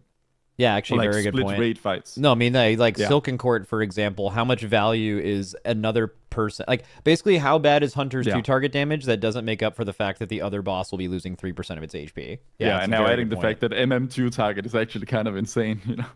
Yeah. So yeah, overall I think it's good. I still wish it would have been 2 to 3% crit for Mythic Plus, but you know, it is an improvement for sure. There's also some defensive buffs overall for Hunter. We're getting around 2% global max HP, and we already have quite a high health pool, so pretty happy with that. It costs some talents, but we can pretty much afford that. Lower CD on Turtle, never a bad thing. Used pretty regularly for surviving sort of oh shit situations, but also used for specific mechanics, so that's good. We get a slightly longer duration on our wall, 10 seconds up from 8 seconds. And Pack Leader, which is one of the hero talents for BM and Survival, they get 10% stronger walls. It used to have like the worst defensive node in the game. It was basically worthless. So now they get 10% stronger walls, 40% up from 30, so that's good. Lower CD on Feign, which has niche uses.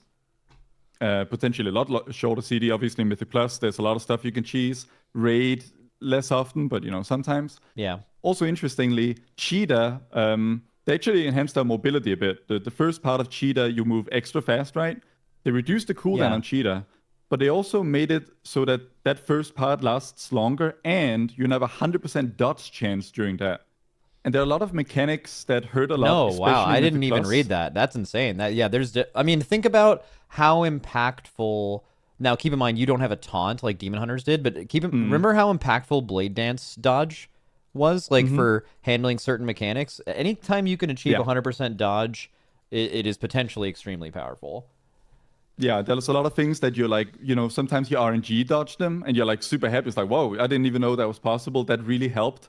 Now you can use cheetah for such mechanics as a defensive in some cases. I'm thinking, there's there's a bunch of won't be a dungeon shoots next season, but yeah, shoot, like a second boss floodgate, like that shot hurts, right? Now you basically have an immunity for that if you're not topped for it or something like that. That's very that's interesting. really nice. Yeah. And obviously, straight up more mobility because we have shorter CD on Cheetah, and the fast part of it at the beginning lasts longer. Mm-hmm.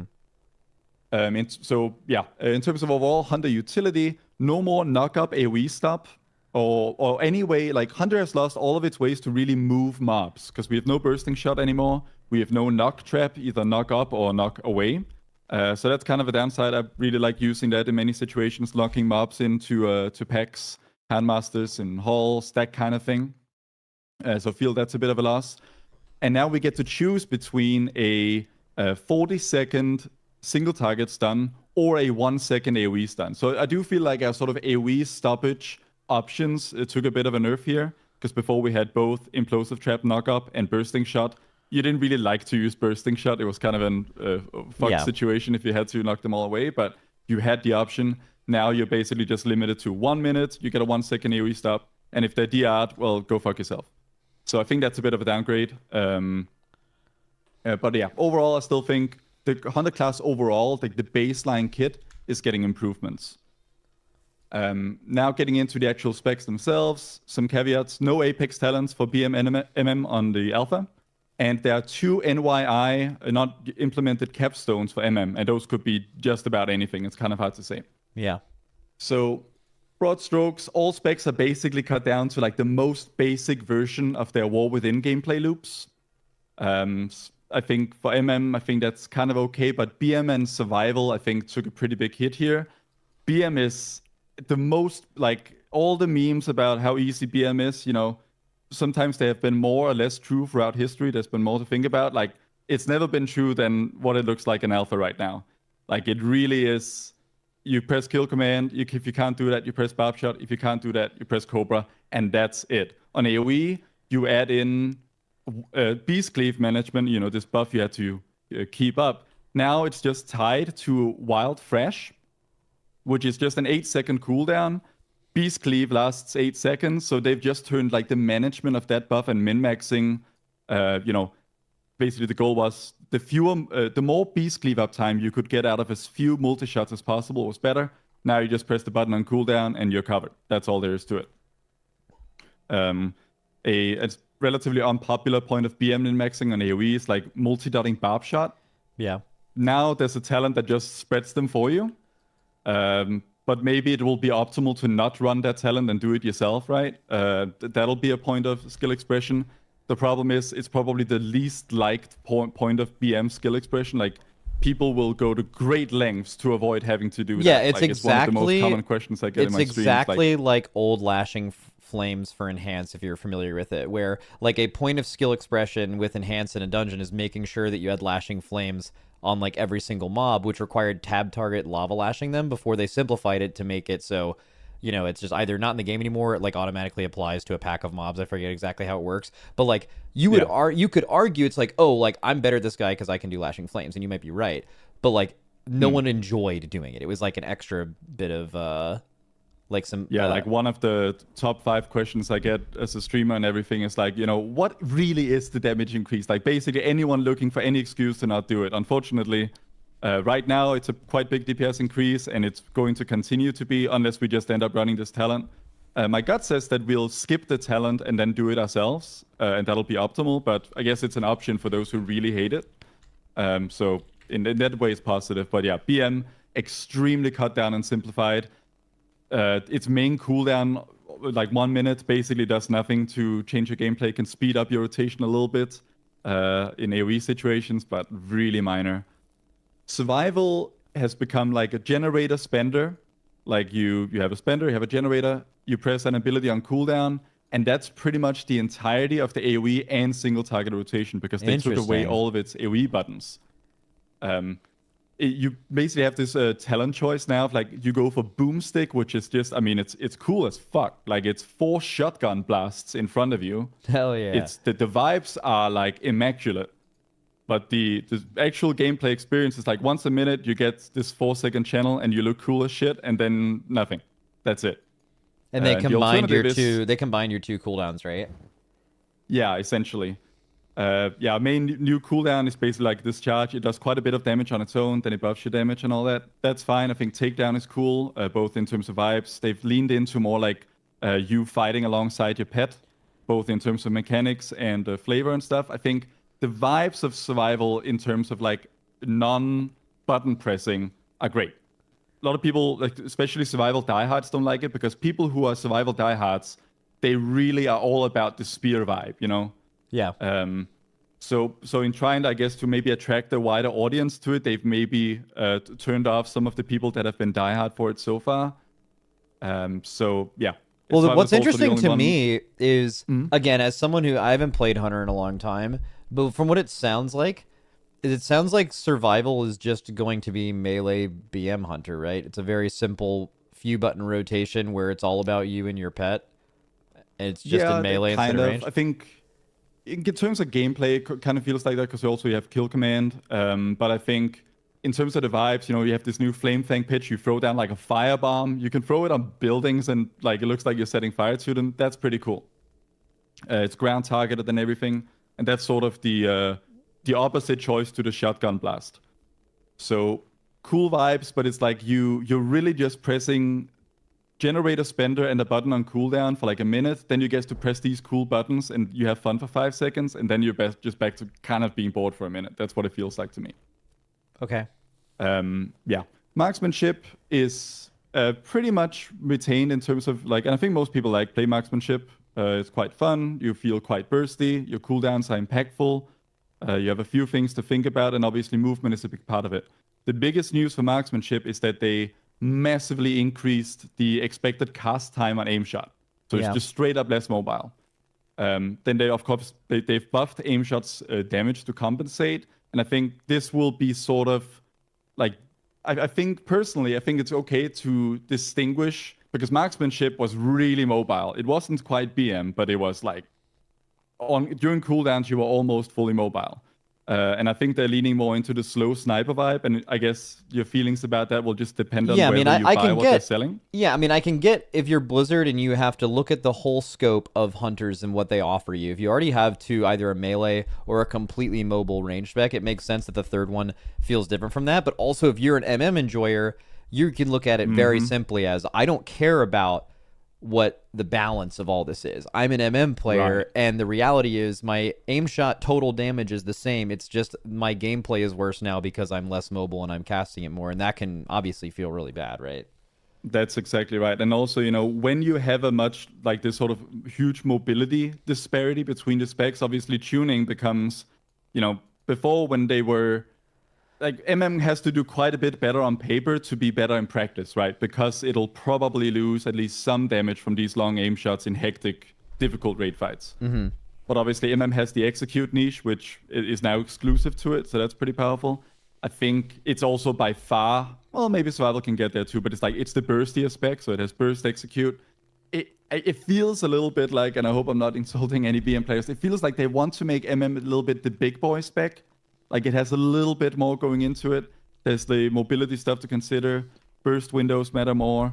Execute stuff matters more. It feels a little bit like that. So Okay, so yeah, you've talked about all three overall- specs. You wanted to rank Hunter. If you could rank Hunter as a class, you're like, it could be pretty good. But now you have to rank Yeah, each I'd say individual pretty spec. good. And I guess since I don't have that, I guess I'll just drag the other specs up a little bit in consideration of that because I don't want to like be doomer about Hunter. Because I think overall Hunter is improving. I just think the specs, especially BM and Survival, are being simplified maybe a little bit too hard. Okay. So I'd probably put BM and Survival in probably like not great. I think just the pruning went a little bit too far in terms of gameplay. A lot of the things that people found fun about it, kind of vibes. I think the vibes are good of Survival. BM is, you know, if you like BM, you like BM. But the raw gameplay, pretty mid in my opinion. I think MM is probably staying closer to what it is. I think what you think about the increased cast time will just kind of be up to what you like. So I'm not really going to consider that. I think it's okay. It's not really improving in a major way. It's not really taking a big hit in a major way. If you like MM now, you like MM in the future. But my worry is that if you like survival and BM now, it's not a given that you'll like it going into the future because they've just taken away a lot of the things that you're currently min-maxing. So that's sort of the logic behind those placements. Okay. All right, great. Thank you for your time. And my pleasure. Good night. Love you. I'm so back. Let's do... So we can do Moonkin or Warlock. We could do Moonkin, Warlock, or Mage. We've been generally pretty positive. Do you guys want to talk to Mage?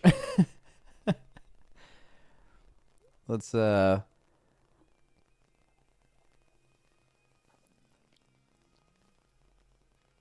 just get into it. Fuck it. let's just talk about Mage. Hello? Oh. Yo, Hey, good morning. Yeah, good morning. Has your wrist healed? Your arm, No, whatever it's you still in a broke? cast for like another 2 weeks. But you've played Mage on Alpha? I mean, it's one-handed pretty easily now, but okay, you can play any class right now on live one-handed. You don't really need the mouse to turn, but I just like exaggerating.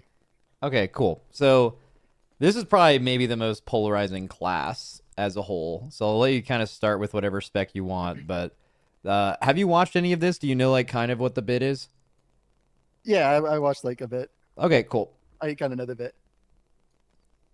I think my biggest thing with like everything is I'm not a fan of making things simpler. I mean, that's the whole reason I don't play Classic or like Classic at all, because I mean, just the rotations are maybe 4 or 5 lines that you have to look at.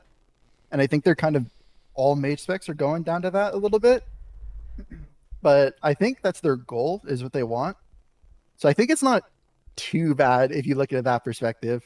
Well, okay, yeah. So, I guess so, things so let start- me just stop you right there. It's Yeah. all of this is subjective. You could find 2 players that both play Mage, and one of them is like, you know, and let's just not even say kind of newer to it. They could kind of want that, and you are clearly like of the opinion like, hey, I play this game for mastery, and there's much less of that now, so I am simply having less fun. This is certainly your opinion. You can put this wherever you want. However, I think it's important to have some nuance and also can hopefully somewhat represent how most Mage players feel about stuff like this. Because you can simplify something and it can be good. And you can also simplify something and it's way too simple and it's not good, right? And it's important to distinguish between those two things. Yeah, exactly. That's why I'm not going to be like, I think a lot of people are expecting me to be really harsh just because I personally don't like it, but I can look at it like what they're trying to do and appreciate it. But I think we can start on a good note, actually. I think I put Frost in pretty good. I think Interesting. I've been playing Mage for like 3 years, and I don't think I've ever logged on Frost and been like, wow, I'm having fun. But me and Fired Up were basically hitting the dummies at all 3 specs the last 2 days. And I think Frost is the most like fully fledged out spec out of the 3 so far. They basically reworked it completely. So you play around it's like exactly like Bursting Source, if you know what it is from Unholy. Yeah, I know Bursting Sword.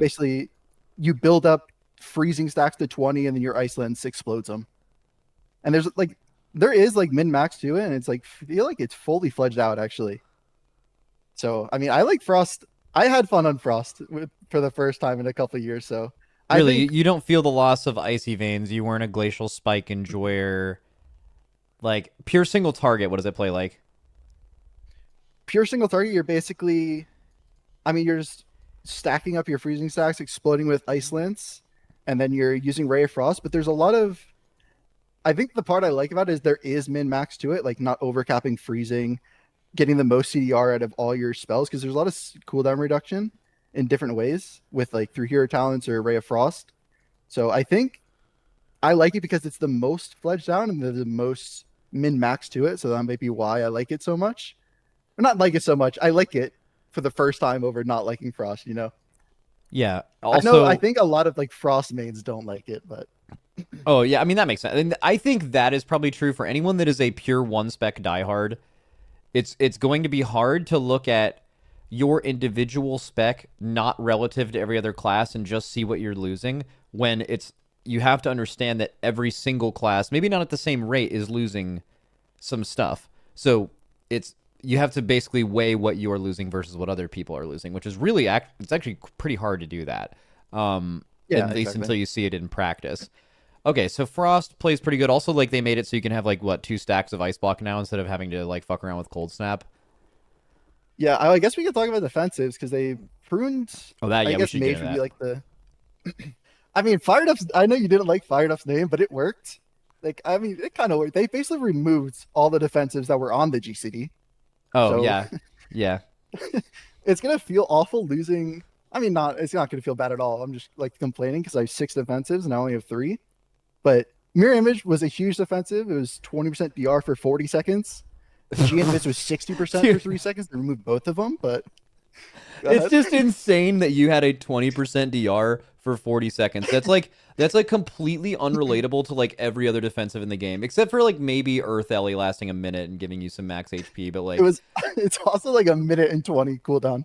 Like yeah, it's you like had like absolutely 60% insane. uptime on it. It was sick. But now, I mean, still defense that you're going to be fairly fun. You're not going to die as a mage. It's still probably the best of what I've been looking at. They beefed up barrier, so barrier is like a bigger cooldown than it was, and it's a 30-second cooldown.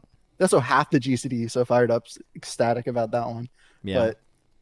And then you still have Alter, which is basically a full heal if you use it right, and there's skill expression there. And then Ice Cold is still Ice Cold, but it's a 2.5 minute CD now. So I think you're still going to be perfectly fine as a mage. There could be some situations where it's a little like rotting damage is going to be really bad, but I think generally you're still defensively going to be strong. Yeah, you could have removed multiple defensives from mages. Currently, you could pick basically any 2 you want besides Ice Cold probably, and they will still be, you know, maybe not the tankiest class in the game, but they wouldn't be squishy, right? Which is probably the point. Yeah, it's still going to be good. Okay, so that's the basic like general class stuff in Frost. So you can go to either Arcane or Fire next. Let's go to Arcane. Let's go best to worst. I think I would put Arcane in not great. They basically reworked Arcane 2. They're basically like the fundamental things they're doing are they're bringing back mana mattering and building and spending arcane charges, when before you kind of just didn't have mana problems. You kind of sat on 4 charges and just you refunded a bunch of charges through like 4 different ways. So it's going to be you're just generating a lot more and you're spending mana and running a lot more, which I personally don't like because I want to be not running I want to be casting my spells at full charges, not building. But the weird thing they have is they have like 8 arcane missile talents, and it still feels bad to press that button for some reason. I think is like the biggest issue with the tree, in my opinion. Because if you have 8 talents, buffing up one button, and then it still feels bad to press, I think something's going wrong there. Is it feel bad to press because it's like, okay, so are the 8 talents all like really uninteresting, or like let's say they're all interesting, it's just the base power of arcane missiles sucks? Like, could they buff arcane missiles by an amount to where those talents are now interesting and it is an important part of your kit, or does it feel like shit to press and it feels like it doesn't fit into what you're trying to do? It's kind of a little bit of both. Like, of course, you can just make it do 10x more damage, and it's always going to feel more fun to press because it just does more damage. But majority of them, I want to say half of them, just are increasing the damage of them. But then you have some where there's actually a really cool talent where they try to make it interesting, and where instead of arcane missiles being a generator, it's now a spender. So it consumes your arcane charges, but it's really weird doing it. Like I tried like probably every build on arcane, and it's just competing with barrage as a spender. So you want to hit missiles as a spender, but you also want to hit barrage as a spender. So it's just like, it's just competing with barrage as a spender, and barrage is more fun of a spender because, I don't know, it hits harder, it cleaves, it just does more than missiles. So that's the only thing about missiles that's like the downside of the missiles thing. Okay. It's just competing with barrage. And I think also Arcane was just one of the specs that, at least if you were to look, I look at things through this lens of like how hard specs are, is how likely is some player in our guild, which is a very good player, to log on a mage alt and then play Arcane? Like, how well are they going to do in split runs of farm or whatever. And like it seems that people can pick up fire pretty quick if it's an alt, but like arcane is always something that has required like a little bit of extra mastery from a mage player. So I imagined it would get targeted the most with any kind of simplification changes. How does the like general rotation feel for arcane compared to like what it has been with all of the ways to like reduce cooldowns of shit and the way to get your charges back and stuff? Like, do you still feel like there's levels of mastery to it, or do you think they like kind of nuked it pretty hard? I think they definitely went aside like nuking it a little hard. It's definitely way more intuitive to where I think if like someone made an alt, they would play it like I want to say 90-95% effective. Like you have clear casting, you hit missiles, you have max salvo stacks, you hit barrage. If not, you're generating. That's basically like the dumbed down version of it right now. And then, I mean, especially for AoE, if there's any AoE involved, the best build right now, you actually only hit 2 buttons outside of your CDs. You hit barrage when you're 4 charges, and then orb to fill charges. And you kind of just do that for 5 minutes. So the AoE, it's extremely easy. Single target is a little more nuanced, but I think it's more intuitive and easier and dumbed down to where you could easily figure out how to play it. Okay. So you just end up putting it not great. All right. Fire Mage. Yeah. I mean, this one's definitely, I put it a tier below Resto if there was, but I mean, I'm okay. I thought about this a lot because I was wondering why it felt so bad.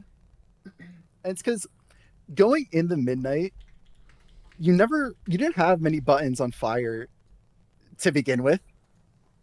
And then they just pruned the buttons in fire that you just played around. So if I'm so do the example of a Raider. If you logged on Alpha right now and I coach you how to play fire for 5 minutes, you would play it 99% effective. It has 3 buttons, including its rotational, cooldowns, mini CDs. It's just 3 buttons. Wait. Sorry. Did you say it has 3 buttons, including cooldowns? Everything. Yep. It has 4 if you include meteor, but you only do that if you're frostfire. So technically 4. Holy so it fuck. has fireball, fire blast, pyroblast. Man. Combust. So 4. Combust. Sorry. So combust 4. So unless you think that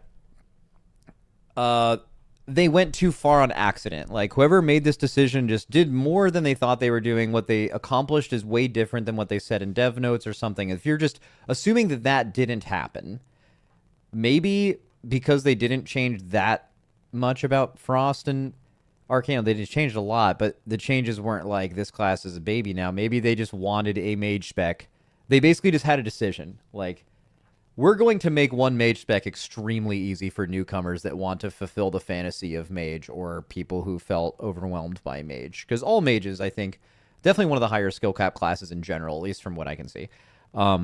And there's always, you could just gap people more on mage than most other DPS specs. Do you think that, like, it's that? Like, they were just like, okay, one spec has to be easy. Or do you think that, like, from what they said versus what they did, they actually just went too far and got it wrong? I think all the changes aren't out for fire because it really feels like it's just missing a core mechanic to play around. Like, Arcane and Frost basically got fully reworked with the whole talent tree and all the changes and pruned at the same time. So at least added stuff. I think Fire, like, it changed its talent tree a lot, but it's all passive changes and it only got pruned. So it's just missing something is the best way to put it. Okay. Yeah, I mean, so maybe something we need to go at in the future. Plus, it also, some people in chat mentioned, like, Frost has always kind of seemed like the mage spec that you would play, even though Frost definitely had levels of mastery to it. But, like, your basic Frost was, like, supposed to be pretty easy. So, like, I wonder if that's not what they were trying to do with Fire. It's also, Fire is, I think, a lot of mages that I know is, like, their favorite mage spec. I also wanted to ask you, actually, do you regret naming yourself something not more related to, like, mages so you could potentially also have an Apex talent named after you, like Fired Up did? Dude, I'm actually okay. I'm really happy for him that he got it, but also, I mean, I need a talent named after me. That was crazy. Yeah, dude, that's fucking sick. I think he deserves it a lot, but where is it, bro? I definitely want one. It's bottom left, Fired Up. Fuck. All right. Okay, so mage as a whole, what's your vibe? if you were to rank the class? We're not actually doing that, but just for the sake of argument. Yeah. I'd say okay, not great, in between those two, I think. I think Fire... I honestly think it's only way down because of Fire and Arcane a little bit, but Fire is just... I think they're adding stuff to it, and they haven't added it yet, is what it feels like. Okay. So maybe the tier under Resto Shaman isn't needed, and it's just being dramatic because they plan on adding some stuff to it, but yeah. Okay. Sweet. All right. Thank you. Thank you for your time, my king. Yeah, love you, King. All right. Bye. I'm calling. Let me see if Kalamazi's still around.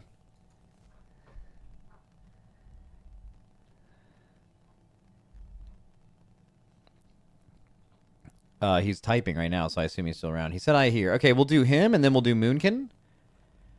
And then after that, I have Enhance lined up, and no one else, but I'm sure I could find more people, but like no one in my DMs currently that is like ready to come on.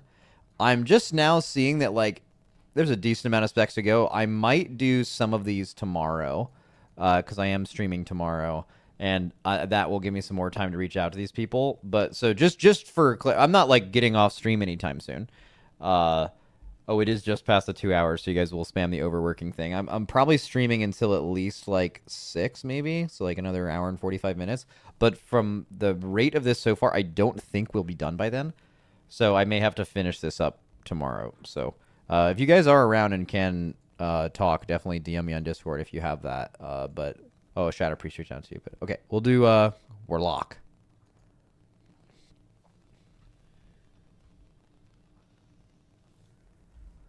Hello. Hello. What How's it going? What are the vibes like, Warlock man? I think we're vibing. I think things are pretty decent.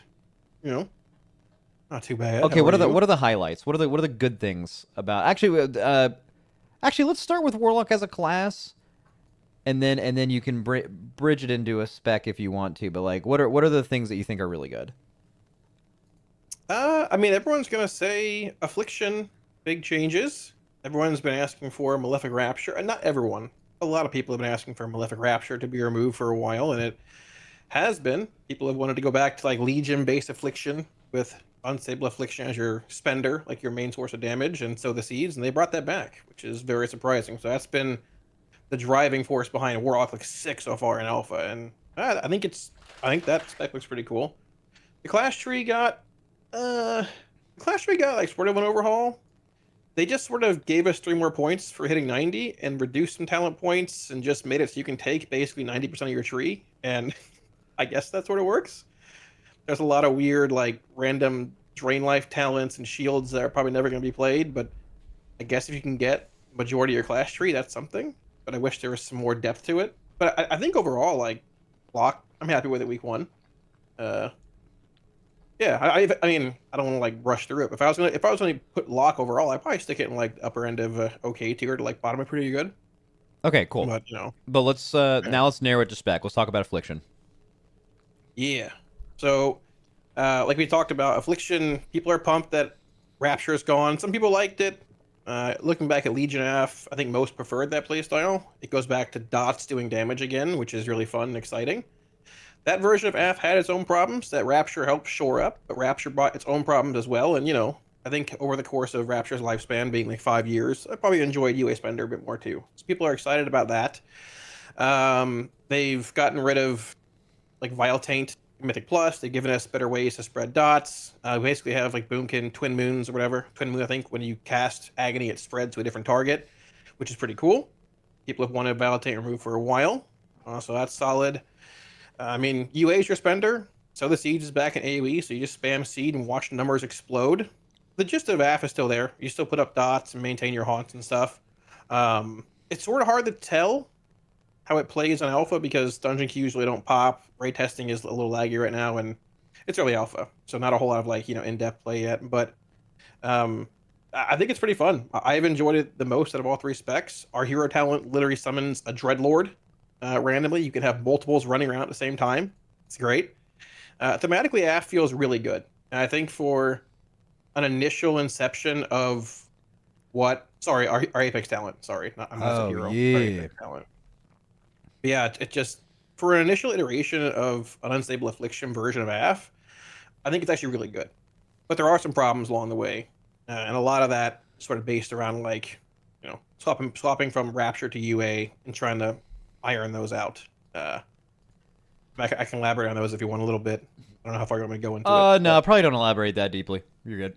Yeah, we have to get through a ton of stuff. Yeah, no, I know. I mean, like the biggest things, like note, or I guess to hit on is like realistically, like we're spreading agony through shared agony, which you just hovered over there. It's not smart. So like when you try to refresh agonies in AoE and you hit agony to like refresh on 2 mobs, it just chooses a random one. Sometimes it just refreshes on the same mob 3 times. Okay, what would the smart version be? What would the logic be if you could make it? You got to build logic into it to prioritize lower duration agony targets or mobs. It just randomly refreshes on one. Like it might refresh the same one twice. So it sounds like it needs logic at all. Not it needs its logic updated. Basically, it'd be cool if Sow the Seeds, which applies corruption and AoE, maybe gave some little like agony extension whenever you cast Sow, but wishful thinking. The bigger thing with shifting back to Unstable Affliction Spender is that when we had that in Legion, you would see individual iterations of Unstable Affliction. You can stack a max of 5 on a target. That's the same case now with 5 max, but they've done it so you just have one iteration and it shows a stack count, which is not very good. Because I need to know when my first UA is going to expire, and second and third, and you can't see that. You just see one with a stat count, and that affects how you play talents, how you play refunds. Because if like 5 are active and I get a refund, I can't tell how long I have to hold my refund until the first one expires, and that plays into other talents. A good way to fix this would just be to bake in Devouring Plague. So if I cast a UA when 5 are active, it just adds the damage to the 5th one. That'd be fine. Great fix. You don't gotta change nameplates. Yeah, and priority swapping for AF needs help because it's back to Legion where you don't have any prior swapping. You get like soul swap back probably. It's hard to prior swap. But I think it's a very, very good version of AF initially. Might be a couple too many AoE talent points, but maybe a bit of a restructuring there at the bottom. But if I had to rank it, I put it in pretty good. Probably the bottom of pretty good. It's a very good first iteration, I think. Yeah, for whatever it's worth, I don't even think we're ranking things within the... Because this isn't about power. It's purely just completely subjective vibes. So, right, like, yeah. so like, it being anywhere in pretty good is the same. I haven't really reordered these at all. Yeah, that's cool. I think you'll know a lot more when dot tracking is implemented in the cooldown tracker and nameplates. Yeah, I mean, that's worth bringing up, though, because, like, I've also have played a few dot classes on alpha, and like what is available in the default UI with dot tracking being that it is available only on your target frame, and it's like basically barely any bigger than the rest of the millions of debuffs it has, or it is available on their nameplates, and basically that is it. Like that, depending on the class you play, that makes these classes less fun to play by default because of what is available to you and what they have removed with add-ons, right? So that is something that definitely matters. Yep, I agree, 100%. Okay. Destro. Destro is interesting. I probably put it. If you're going like higher and lower end, I put it on the lower end of okay. Just you can just toss it in the okay tier. It's sure. Fine. If you've played Destro in the last 10 years, it's Destro. It didn't get pruned ability wise. It has the same spells basically. It's very simple. And I think they kept it that way because it's been simple. I think the first half of the tree, 2/3 of the top part is solid. There's some new talents like Lake of Fire, which is under Cataclysm on the middle right section of the tree. Very end, the edge, which is actually really cool. Different visual will be great. The downside is that it's a stationary round effect. The tank's going to pull it out of all the time, but it's actually really strong. But it's like Firestorm on a half-minute cooldown. But it's pretty good. I was hoping like it'd be like a red Defile kind of ability. It's hard to see, but maybe look more into that. There's a lot of talents that build around Rain of Fire and its mass AB profile and like the capstones going below that into the bottom. I think the biggest area of concern for destruction is the capstones though. Like the bottom left, bottom right ones. They're just realistically not that great. The one Avatar Destruction on the far left and the bottom used to be in the middle. It would just summon an Overlord whenever you spent 15 shards. Now it's over there, and the one above it, which is Soulfire and Dimensional Rift, summons an Overlord when you hit them. Soulfire, it's taken 10 years for it to become a really fun spell we want to hit. It's a 45-second cooldown. When you hit it, generates a shard. Long-ass cast, not really fun to hit. it had a talent. It has a talent on live right now that reduces the cast time of it to like instant cast when it procs. You can throw them randomly when you get procs. Super fun, super cool. That was removed. We finally made it fun in Wolverthin. Now we're pulling back on it, making it miserable again. And putting my Overlord behind a spell I don't want to hit in the first place feels bad. Or Dimensional Rift can summon an Overlord, which is like the hybrid node with Soulfire. But Dimensional Rifts are on a half-minute cooldown. You have 3 charges, but they're all RNG, which one you open. And only one of them summons an Overlord. So you can high roll 3 Overlords at once, or you can low roll and not summon one for 10 Rifts. And it's not consistent. It's just sort of clunky. I think we should just put Overlord back where it was. Take 2 or 3 talents on the left side and build it around Rift. Put Flame Rift in there. Put like Rift resets in there. Buff the damage. Find some way to put Soulfire back to where it is on retail. Make it fun. And that's that. Besides that, a lot of passives for capstones. There's like just Chaos Bolt damage increases, mastery increases. There's a world where Rain of Fire is being cast in single target again. Every expansion it happens and it's back. Likely, possibly. Not getting into that now, but is what it is. And yeah, I mean, the main concern is the bottom capstones of the tree, I'd say. Our Apex talent summons literal Sargera Titan Death Beams, though. It's super sick. Like, our Apex talent is so cool. So did you hit on all 3 Apex talents? Because it sounds like the Affliction one's also sick. Yeah, I mean, they're Af and Destro are both sick. Like, they're passive for Destro, but it just shoots down Titan Death Beams that explode and Shadow Flame damage. Whenever you cast Chaos Bolt, Rain of Fire, Incinerate, gives you a chance.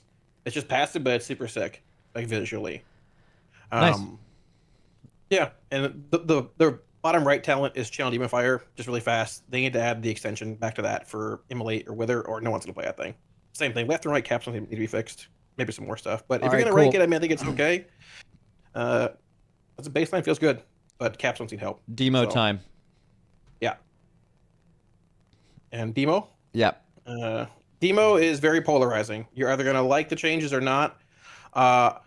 I thought the changes were really cool when I first played it. Thematically, they've done a lot to elaborate on Demo, and there's a lot of cool thematics. There's basically permanent Doom Guards, a Shadowbolt Volley, a million different demons. But when I've gotten into single target rotations on dummies, I am a Shadowbolt simulator for 50 seconds out of a minute, basically. A Shadowbolt spender, it's very empty. Imps used to last, I think, 12 seconds in combat, and they had energy, which casts a certain number of firebolts. Now they last 40 seconds, and they just last forever regardless. Tyrant's still a minute, so Imps last 55 seconds, basically, out of a minute, because Tyrant's a minute, and he extends them. And you have a max of 9 Imps. Once you hit 9 Imps, you can't summon any more. For basically, I mean, looking at cooldowns, a minute. Besides that, you're just casting Shadow Bolts and a spell that consumes 3 shards and does a little laser beam. You cast dogs every 20 seconds, like Dreadstalker. So you're basically a Shadow Bolt simulator for 90% of your rotation. That sounds fucking terrible. It's really thematic and really cool because they've baked like Vile Fiend into your Dreadstalker cast, and that's super sick. But we've lost like 3 buttons. We lost our Grimoire Felgar, minute and a half cooldown. We lost Vile Fiend as a button to hit, and we lost Demonic Strength. Bro, if you are casting Shadow Bolt for 90% of your spells, that is fucking terrible. I like TBC. You don't like it? Yeah, it's like there's a spender that you spend the shard you generate from Shadow Bolt on, but it's just a little death beam you do. It's like a little green laser and you're back to building shards, Shadow Bolt or Demon Bolt. Dude, that's basically it.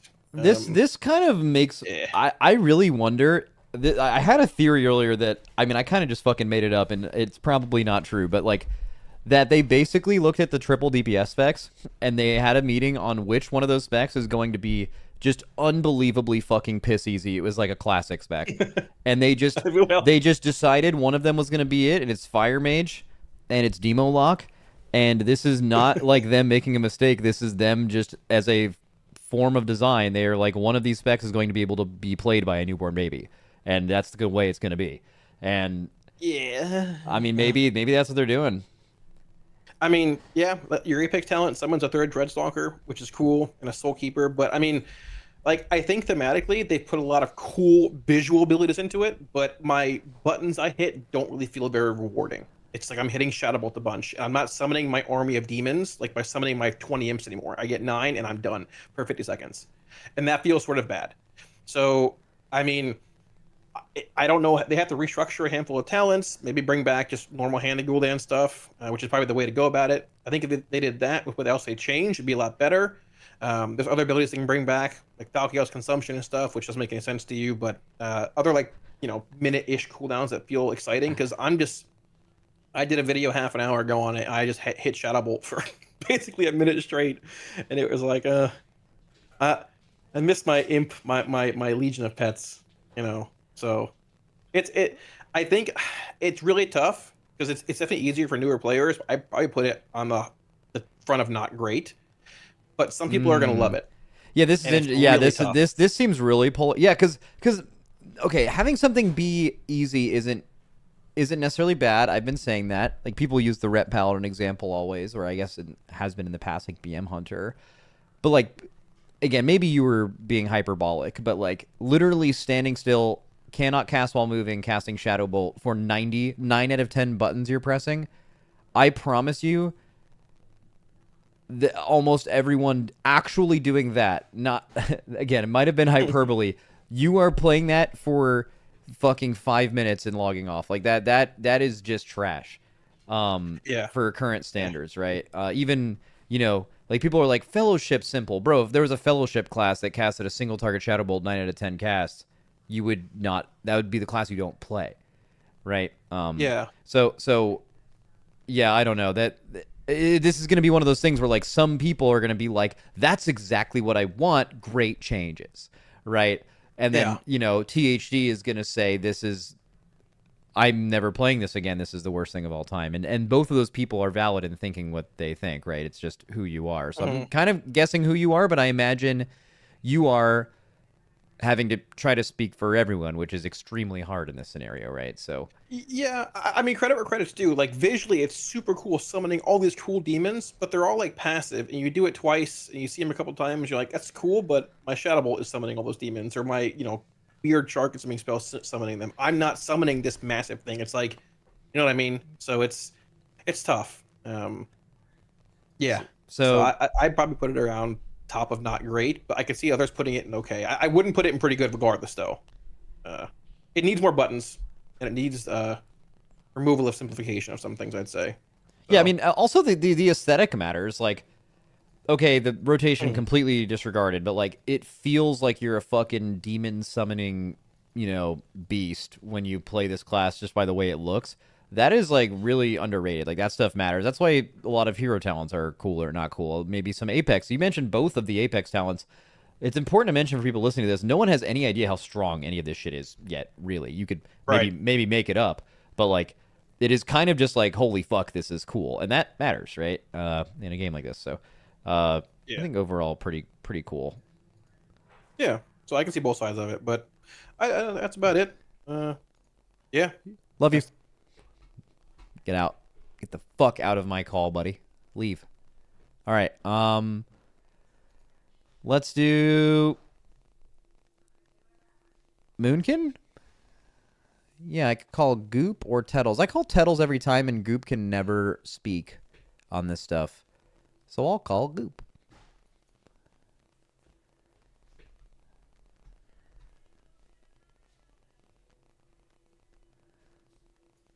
Hello? Hello. Hello. You are here to talk about the singular spec Moonkin. I guess you could talk about... Have you played Dev at all? A little bit, but I think maybe Anarchy's around if you want to talk to him about that. I think he's played it more. Okay, yeah, I can do that. I don't know if he's around, but I mean, that's fine. Let's go with Moonkin. Because I saw like the changes to like eclipses and stuff, and when I was reading it, chat was initially like, "Oh, that sounds like it's fucking terrible" or whatever. But then since then, I've seen people be pretty positive from anyone who's played it. So what do you think? I think overall the class is in a pretty positive spot. I mean, it's the first version. The alpha, so there's still like some bugs with stuff and maybe things that aren't final. But overall, compared to live, it actually has more depth, I think, because the class was already pretty simple. Which is pretty interesting compared to some of the other classes I've seen and heard of. Yeah. What about tankiness? That's always a point of discussion, improved, right? Believe it or not. What'd they do? So I guess we could go over the class tree changes real quick. There's just a couple of them. They killed renewal It's like a passive now instead of an active, which is worse. But there's a talent right above Innervate at the bottom right that just doubles the verse from your Mark of the Wild. So you just get 3% more verse for free. 1.5% That's DR. any Druid spec. Yeah. And then Heart of the Wild got like a rework.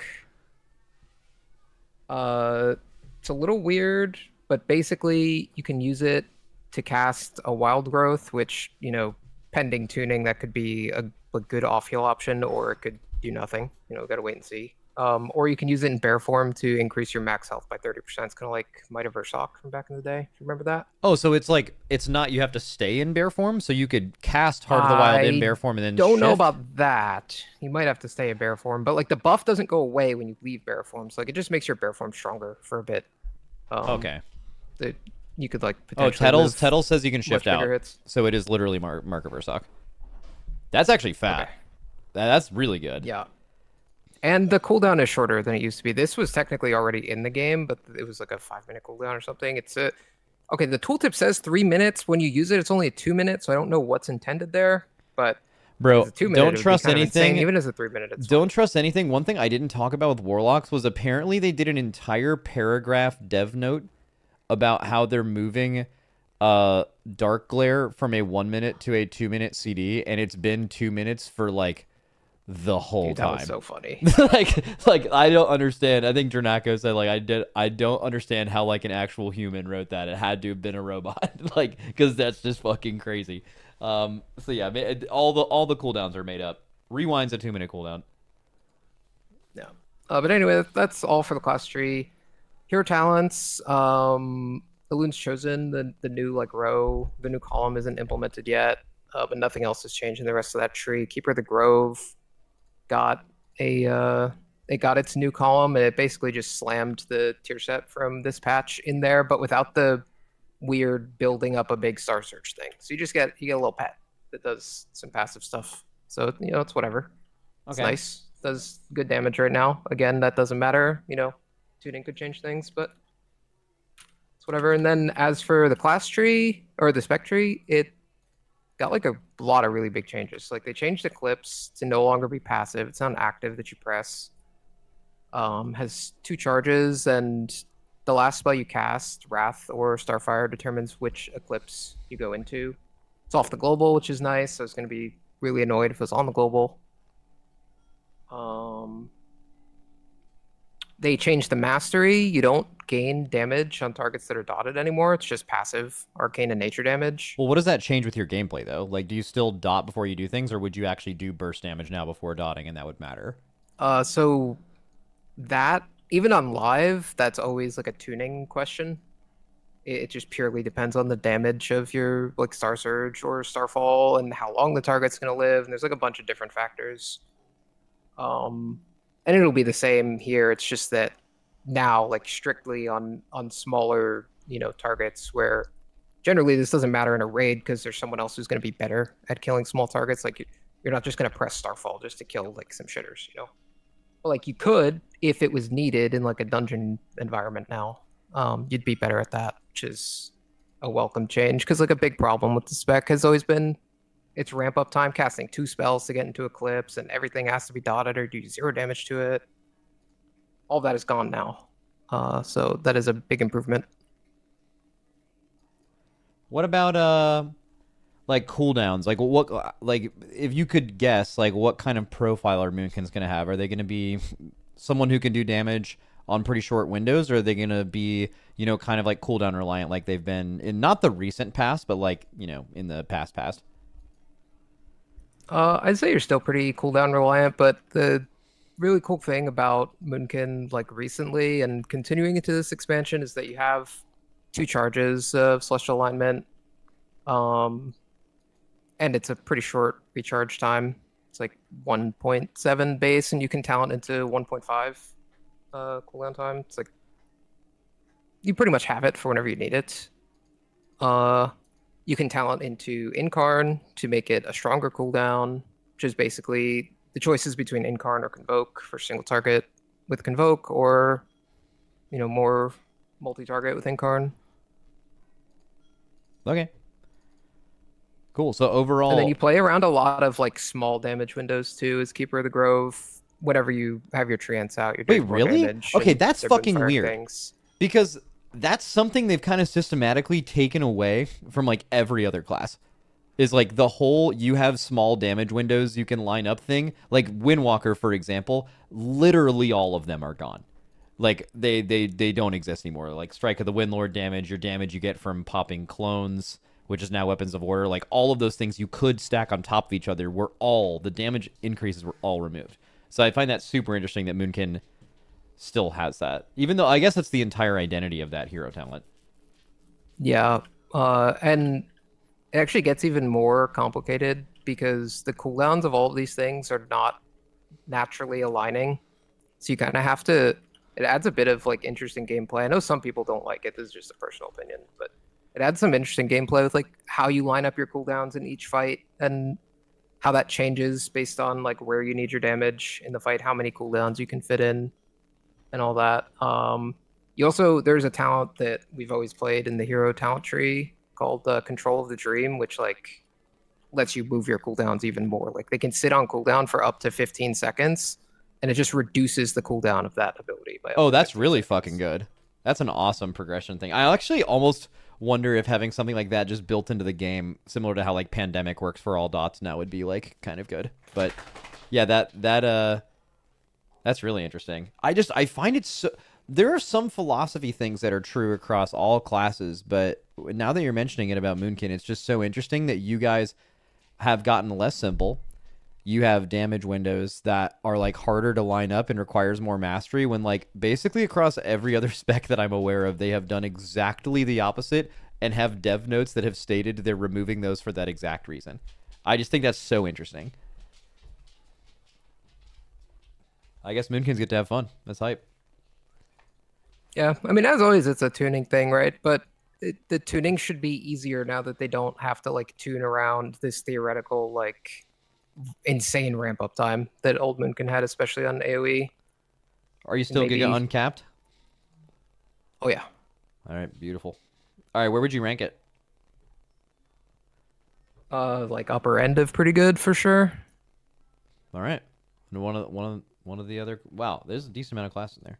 All right, thank you for your time. You don't usually get to do these. All right, Yep, see you later. bye. Damn it, he did it. I didn't think he was gonna do it. He did it.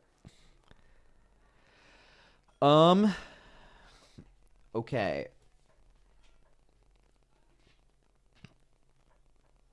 Hey Max, I just tuned back in. Can you explain Moonkin? Yeah, let me just say all that again. It's fine. So this is kind of what I expected so far. I have a few more classes lined up today. But it is pretty much. What did I say before this started? Everyone's dooming, and the dooming is just drowning out everything else. But from what I've heard from most specs was that they're like, it's fine, or they're pretty happy. So far, that has been true, where the majority is positive or fine. Even from the people I'm talking to are top players, right? They're people that are, if anything, more inclined to be like, this is getting simpler, I'm not going to like it as much. Now, we're about to talk to a Shadow Priest, and that's not going to... There's a reason I'm making this assertion now, to prove myself right. Because we're about to add one down here, I think. But although, actually, I mean, it's still not... I mean, if you remove healers, which... For some people, that is actually how they look at deciding which class to play, because healer isn't one they're going to play. It still is like pretty across the board now if you're purely just looking at DPS, right? Because like most of the pretty good spots are healers, or half of them. So, okay, calling a healerman, or not a healerman, a shadowman. Hello. Hello. Hello. I'm looking forward to this. Hell yeah. What's the vibe with Shadow? Actually, wait, before you answer, did they change anything about Psychic Link? They made it. They just like put it in a higher spot in the spec tree, but otherwise it's the same. Oh, they didn't like move it up or down by 5% or something? Nope, the number's the same. All right. That is a good For now. Or that is a sign. I don't know if it's good or not. Okay, cool. What is the what's the bit?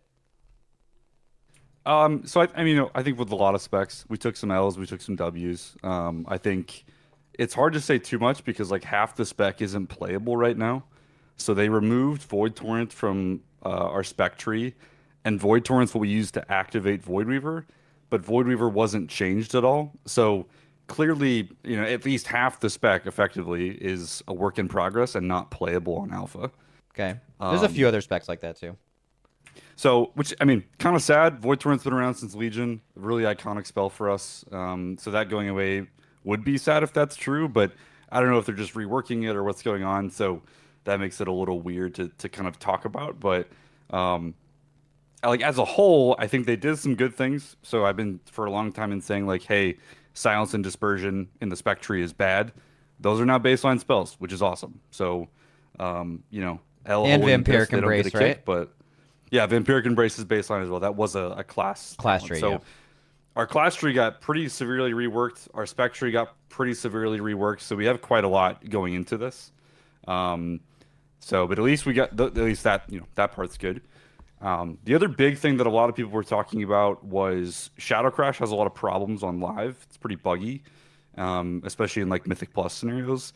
So they did do a very big rework with Shadow Crash, especially visually going into Midnight. I don't know. Have you seen it yet, or did you play around with it yet? I mean, it's the tentacle thing, right? The tentacle slam, yeah. Dude, I have a tentacle GIF slam? in that post if you want to see it. I mean, yeah, I'll look at it. I just want to say it's just a fucking crazy name. A bit I used to do a couple years ago when I didn't know what any enhanced spells were was anytime I talked about them, I would mention made up spells like Earth Slam and Rock Hit and just dumb shit like that. And then some people would laugh, and then enhanced mains would just be like, this fucking fuck you. They'd be so mad that I would be like belittling their spec. And like, if I were to have done that for Shadow Priest, I would have made up something called Tentacle Slam. So it's pretty it's just funny. in the fucking game now. Let me. And it's like comically large. I don't know. Like they really, they sent it. That thing is big. Look at that. So, and like it's the visuals weird in that GIF, but it is we get the 47-yard range on that. So, it is a little bit better compared to Shadow Crash because it also hits anything between you and your target, and then AoEs around that target. So you get a little bit more, nuance with positioning there. They did remove our ability to precast it, or like we don't have that reticle anymore. You have to do it on target something with it. Yeah. Okay. But it is faster, so it's a whole second faster to get your dots out than Shadow Crash was. So, clearly they heard the feedback and they were giving that. And good or bad, it seems like they're kind of really leaning into this as like a core spell that they want us to press, and our Apex talents are kind of based around this and adding it into our gameplay loop. So, cool visual, and we're gonna be pressing it a lot. So. If you want to hit the Apex talents, basically the last one's like the craziest one. Well, but before you even look at let's see. Oh, wow. Oh, so you're gonna. Well, okay. In the past, though, you were not wanting a ton of the idle things, right? It was like they were capstones, but maybe this is like I'm really dating myself here. Like this is a while ago, and they've made them good now. But like, is it possible that because your Apex, if you want to play your Apex talent and it's crazy, it kind of shoehorns you into a lot of like similar talents, maybe? Well, so this is interesting. Right now, the way that it works is it'll auto-proc any of them, even if you're not talented into them. So it doesn't actually it doesn't affect your talents at all. It doesn't affect no, it just works, right? So you get a random chance to proc any of the idols when you have that, even if you're not talented in any of them. Oh, that's really sick. Okay, I'm just dumb as fuck. I didn't read that. Which is probably a good thing. Otherwise, like you might do some really degenerate stuff with like, hey, only one of our idols is tuned well, so we're just never going to pick the others to always proc that one. So I think that's probably the right thing to do. But yeah, we have this kind of crazy loop with like Tentacle Slam spawns apparitions, triggers an idol, and like all this stuff. So yeah, it's kind of wild. Okay, well then what's the bad? What's the bad? What's wrong? Basically what they haven't fixed yet. So again, this is why it still feels work in progressy, right? So nothing with our mobility got touched. Maintaining dots in AoE is now much worse than it is on live because they removed Void Bolt. They did remove Dark Ascension, so they're kind of unifying our cooldown around Void Form. But Void Form is like a shell of what it was. And the biggest thing is they removed Void Bolt, which kind of lowers the amount of buttons that we're pressing rotationally, but that's how we sustained our damage in AoE.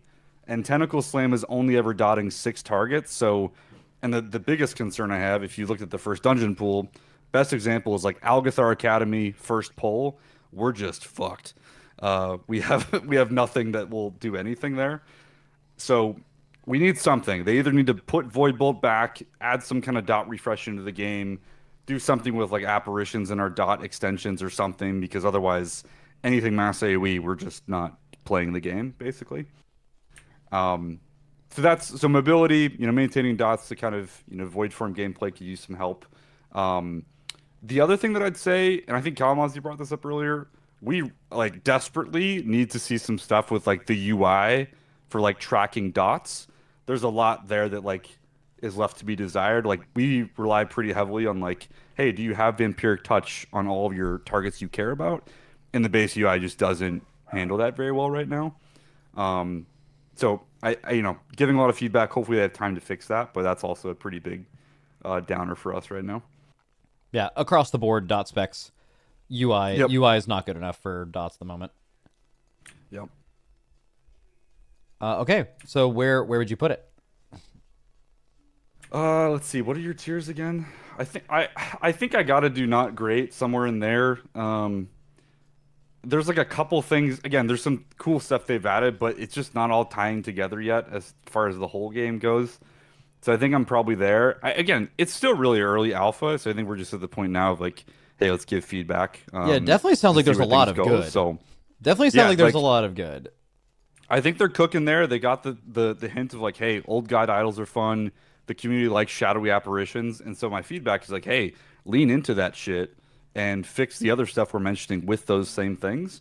So I think they can do it, right? They just it'll take some love there. There's just a couple things they did that just a little like they put Shadow Fiend in the fucking spec tree. It's like the worst 3-minute cooldown in the game still exists for some reason, and they're like they pruned all these abilities, but then they left Shadow Fiend in the game. So I don't know. There's just some weird stuff going on. But again, Void Weaver still isn't testable, and we still have 3 spec talents that aren't in the game yet. So there's room for stuff to get adjusted. Oh, that's a good point. Yeah, I mean, I feel like you're also the dot thing on the UI is something that like actually has to happen. So I would imagine. Yes. I hope I'm not wrong. Like I would imagine that is just. I don't know if it's going to be good, but like something with that has to be done. You're missing some ability to refresh your dots in void form or something like that on AoE. We just need to be able to sustain dots, or like they just need to make dots not matter, which like that could be a direction they go. But right now, the way we do damage is Psychic Link, and we have to be able to know like, hey, do the targets we care about have Vampiric Touch active? And if that's the way we're gonna play, the UI has to support that, and right now it doesn't. So also your kick got shorter, right? Yeah, so they made silence baseline and then also made last word baseline. So yeah, it's a 30-second kick, and I think it's a 5-second silence now, up from 4 seconds. Because I think everyone got like a silence baked into their kick or something. Wait, yours only got buffed by 1 second? I think almost everyone else is like 2 to 3. Yeah, it went from, because it was a 4-second silence, I think it went up to 5, I think. Well, maybe the reason why is because it's a silence.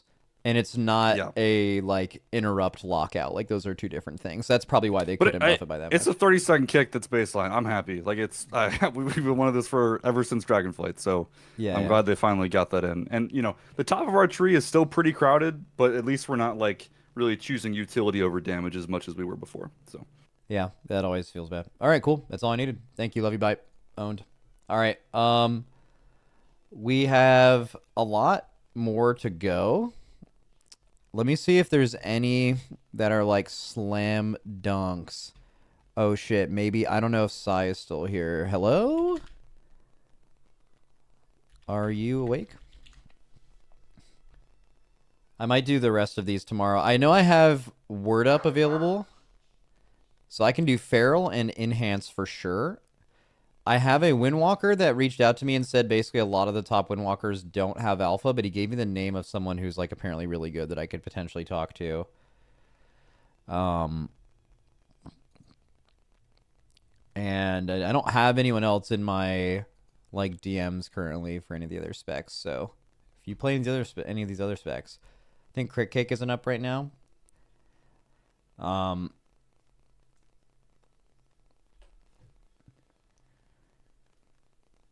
Preheat for Dev Evoker. He messaged me earlier about Mage. I'm not... Dude, you know what I need to do? I need to get some people to talk about this new DH spec, because I don't know if it's just me, but I think that spec fucking sucks.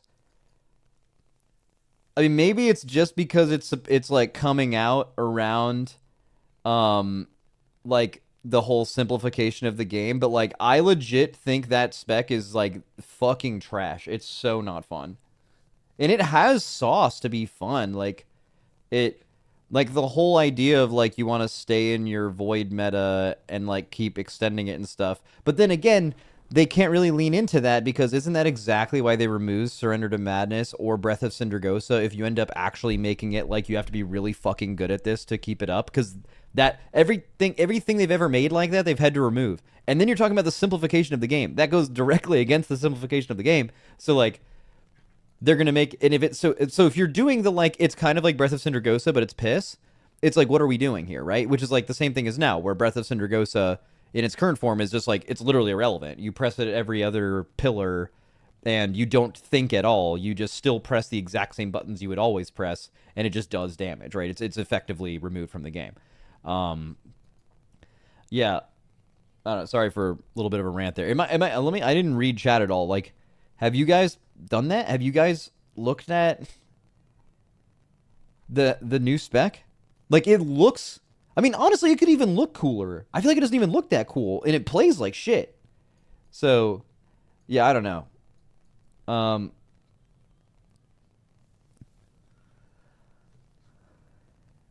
Maybe I'm being a Dobby. I don't know. Oh, dude. Atlas said he can do DK real quick. I might... Okay, I'm going to do Atlas and then Psy.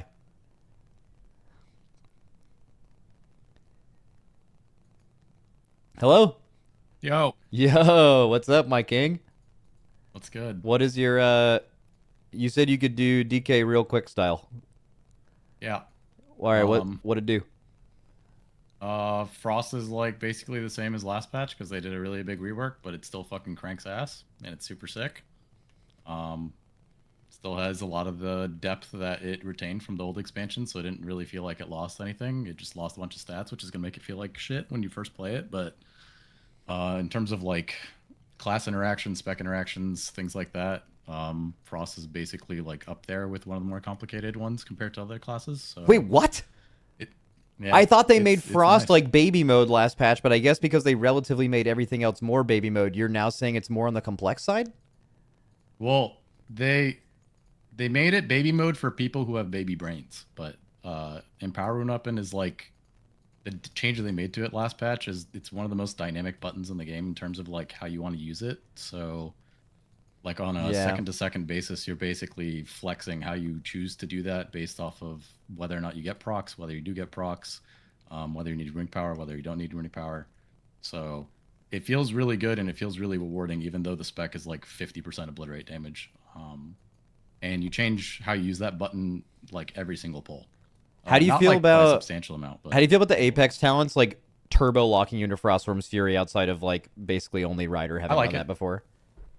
I like it. I think that Frostworms is like a super iconic ability. It's like the fucking sickest part of Frost is seeing that dragonfly across the room, and visually it's fucking tight. And when it does good damage, it feels really good to press. The problem is it hasn't done good damage in a really long time, so them amping the damage on it a little bit and then putting more juice behind it so you actually take it is good.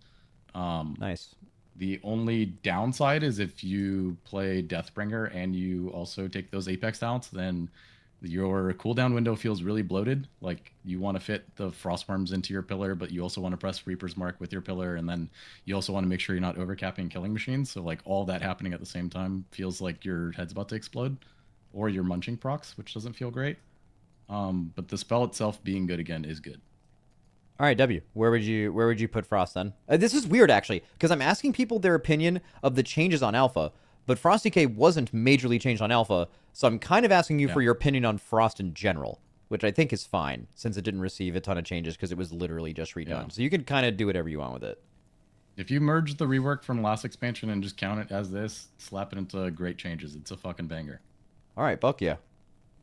This Love is that. probably, well, this last patch, and I guess leading into this new expansion, is like the most fun version of Frost I've ever played ever. All right, let's fucking go. Which is saying something, because like I've played DK through a lot of really fun tiers, and it's fucking beast. All right, love that. All right, Unholy, completely reworked, right? Okay. No more wounds, everything, but you still kind of have wounds because it's the same gameplay loop. Yeah, okay. I respect the vision, but it's a fucking nightmare. So it's Let's like fucking go. it like the ingredients are in the kitchen, but the shit is still raw. So it needs to be cooked. It'll be good soon. It'll be good eventually, but you have like 4 rotational buttons. I guess all the specs do, but like the same way Fire Mage has like 3 actual buttons, like DK is kind of the same way. You're actually just spamming Scourge Strike until your finger breaks. And let me just start at the beginning. They changed it so it's like more disease based. Wounds are not a thing. It's a buff tied to your character, so you don't feel bad like investing runes in one target and then that target dies, and then you're like, well, what the fuck? I just pressed Festering Strike a bunch on that guy, and now it feels like shit. Now it's just attached to you, so you can just like swap whenever you want, which is fucking great quality of life. They gave you a new button, which basically just like makes one of your little ghouls, which you like spam summon, pop. It's basically like, it's like if DK became old Demo Warlock, and you have all the small imps, and then instead of like having a big AoE burst of like your imps like exploding at once, you can just pop them one by one for big damage on AoE.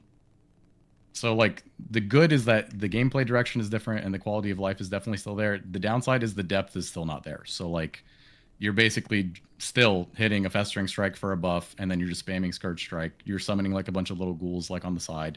They just kind of like slap for piss damage, and then you're accumulating a bunch of little damage sources, and you can go like more disease focused or you can go more pet focused throughout the talent tree. So it's like a good concept. It just needs like a little something within either the cooldowns or within the gameplay loop to make it more interesting, because as it currently stands right now, there's no thought process. It's still you hit Festering Strike once, you hit a few Scourge Strikes, you hit Festering Strike again, you hit a few Scourge Strikes, and that's it. And it just plays itself. Like there's no skill expression really within the spec. Yeah, I mean that's kind of how I felt as well. Even though the theme, I think they hit it with the theme though. Like if they can get the like either disease or like explodey minion thing working, I feel like they're kind of hitting that. And then wounds like basically still exist. They're just on you is like a way to look at it, I think. I mean I kind of like that. It's just not fun enough. So where would you put that? They did a substantial amount of like quality of life changes to the spec too, even though they did simplify it. Like Festering Scythe just being baked into Festering Strike and it just happens is nice. It having a different component is nice. And the fantasy of the class being like a necromancer that like spawns a bunch of minions is cool. Something interesting though is like you could run around at range like a fucking moron and do like probably 80% of your damage, or you're not even forced to have full melee uptime. You only have to go in basically to press Festering Strike and to melee. So you could just be a dipshit running around if you need it, which I guess is cool in some ways. Yeah. But it also lost Soul Reaper, so that feels like fucking shit. I wish that they kept Soul Reaper or leaned into it a little bit more so it stood out in some way, shape, or yeah, form. it's the one that seemed like it made sense for Unholy, and then they gave it to Frost and it felt clunky, and they gave it to Blood, but it just should have retained its identity with Unholy maybe. Especially because, like, also Execute was their identity through other means, so, like, they kind of lose a little bit of that niche as well. Yeah, like, Frost has an opportunity cost for ever pressing it, so it feels bad. Blood, it's, like, not as impactful, and you're, again, some level of opportunity cost. But for Unholy, you basically lost nothing for pressing the button, and it felt good to do so, so they should have leaned into it more and made it do more damage. Okay. Or, in my opinion, make it do something with the kit, but yeah. Before you rank Unholy, I actually want you... Do you have any thoughts on how Death Grip is still your raid buff and Hunter's Mark is now the best raid buff in the game? How PG are we keeping it? Well, I mean, like, I'm going to put this on YouTube, so I guess, like families... Like, I don't know. You say whatever you want, man. Okay. It makes me really sad. And I feel targeted. And not only that, they put A-Bomb Limb in the Blood Tree and gave them Mass Grip. And if I don't get a raid buff soon, I fear that I am headed for a dark hole. And I'm never coming out of it. Okay, I think I can kind of understand almost exactly what you would have said if you weren't keeping that PG. So, all good. Yeah.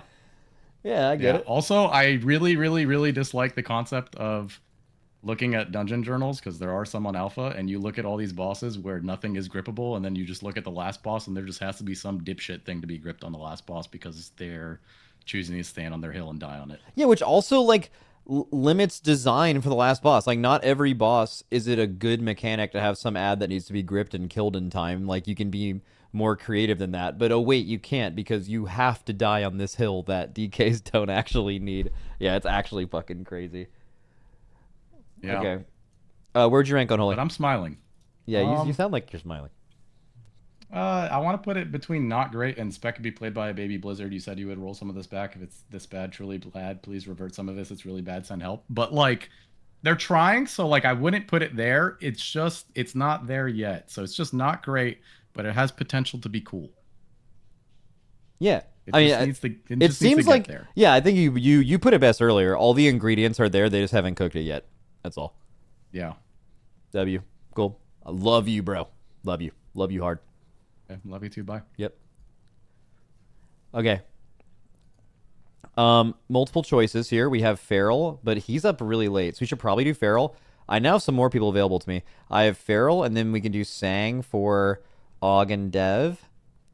So we'll probably do those next. And then I also have some other options. I have Jedith reached out to me to do Havoc and Devourer. He's on his phone. That's perfectly fine. Bro, I swear I can do... Maybe I'm cooked, but I swear I can do Devourer, and it fucking sucks. Okay, we're gonna do Feral.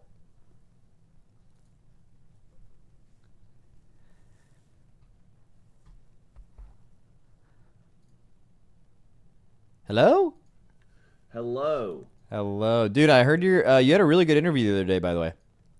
Yo, thank you. Yeah, funnily enough, I jumped on your stream when you were going through some of them, and then so I saw it, and you bigging me up. I appreciate that, man. Thank you. I love you. It was great. Ooh, getting that out of the way early. Love you too, buddy. I'm just getting out the way early, you know. Yeah, you never let's know go. what could happen. Yeah. All right. I actually didn't even pay attention. What did they even do to Feral? I haven't heard anyone say anything about Feral, so I'm very interested in this. Oh, really? Okay. So they've kind of, you obviously snapshotting. You used to play Feral back in the day, and I'm sure some people in chat might know what snapshotting Blood is. Talons is gone. Yes, Blood Talons is gone, but we're still retaining snapshotting. So in terms of like Blizzard pruning things back and simplifying things, we are still retaining snapshotting. So it's not like all doom and gloom. I've not been so upset that it's gone, actually, which is weird, because I was actually a big supporter of like, keep Blood Talons, keep it. But now that it's gone, I actually haven't missed it. So I'm in like a weird spot with that, where I want to play stuff out and see if I do end up missing that down the line. But for right now, I have actually been okay with it. But they removed that. They removed like our Adaptive Swarm, which was like a thing that just improved our bleeds. And it was like an extra maintenance like dot that we had to track every 30 seconds and stuff, and there was like a little bit of math that you'd have to do in identifying the right targets to put that on. And then they got rid of Brutal Slash. They got rid of Lion Strength, which was basically baby Blood Talons, and I think I'm missing one other thing, but it's minor. So yeah, Brutal Slash, Blood Talons, and Adaptive Swarm were like, I guess, the big three that got removed. Okay. What about gameplay? Do you feel like a baby when you're playing the class, or do you feel like it's basically what you've played before, but obviously no Blood Talons? It feels. I mean, they've added a couple things, which is interesting. So we'll probably expect that's pretty. I think like they've kind of like Unholy DK, where like they've got a vision, I guess, and they've added in some stuff. They haven't just removed things and then gone, right, where do we go next? They've given us like AoE Feral Frenzy, which is pretty cool, down at the bottom of the tree, sort of in the middle, like left side a bit. But they gave us AoE Feral Frenzy, which actually has some really interesting mechanics to it, which I don't know whether to spoil that on stream or keep that for myself. What? But well, I don't know, man. You like sandbag and stuff, like WWTD. Oh, no. Okay. And then we've got Chomp, which is also down at the bottom of the tree. It's a choice node with Lunar Inspiration. But Chomp is pretty interesting. So you can only use it when you're low energy. So you can't use it during like Bloodlust or any like cooldown window because you have too much energy. But it hits really hard. Yeah, it's a big number. So that's kind of interesting how that's going to work. And then they've added in, so on the right-hand side, Hunger for Battle, which I think could have some really interesting gameplay, particularly in Mythic Plus, depending on how some of the design is, but also potentially in Raid. Like, Feral, I think, struggles in fights where there are adds that you need to swap to, but they die very quickly, whereas this talent might help us in that kind of scenario. It's not going to make us, like, exceptional in that scenario, but it's at least going to give us an option to take there, because whenever anything dies, that stacking damage increase gets refreshed. I mean, So if that's you're, like, definitely chaining fucking mob dying- fat. Like, dude, if you run into a situation where you have a boss where you pop your CDs and you're already well tuned for single target, and you can basically buff your damage window by 25%, that is extremely strong. That is very good. Yeah. The only problem is that you do have to make a couple of talent adjustments to really unlock that, I yeah. guess. Like, you'd also have to take Primal Wrath, but you could probably get away with just Primal Wrath and that. But then there's another talent, which next to Berserk in the middle of the tree, one down to the right. So up one now from where your mouse is. I'm on a little bit of a delay, actually. Yeah, Blood, hold on, let me read what it is. Blood Spattered. So that's also potentially pretty interesting as well. That can also couple nicely. Like, that'll definitely be a Mythic Plus talent. But that could also couple nicely with the Hunger for a battle, where you're darting some adds up and then you're going to be doing more bite damage to your primary target. So that could have some potential raid application depending on how they design the bosses and stuff. So I really don't know what the raid design is going to be like. But for Mythic Plus, there's some cool potential AoE funnel, shitty ads that are going to die quick kind of potential there. What was the question, by the way? You asked me, like... Well, I mean, I don't really how remember it what the feels. question was. It was just, like, I think it's interesting that they're leaning into funnel for Feral. Also, I think Chomp is actually really significant because there's a few classes in this game, almost all energy-based, that actually do have some scenarios where pooling makes sense.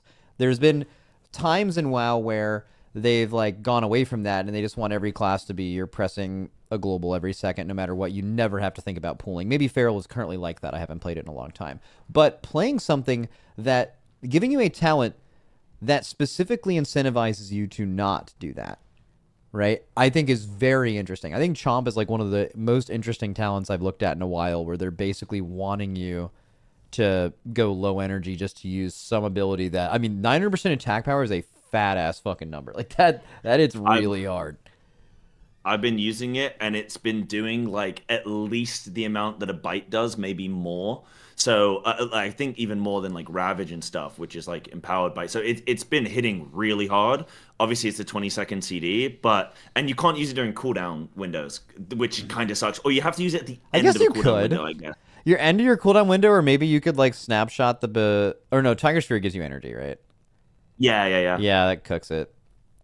And then if anything's dying, so like I think you'd only play that in Raid, because if anything's dying and you're playing that Hunger for Battle talent and you're getting energy back when things die, so like you could kind of get a little bit screwed with Chomp. But yeah, it's a very interesting talent. It's kind of like you can have one marshmallow now, or if you're a good boy, you can have 2 marshmallows later.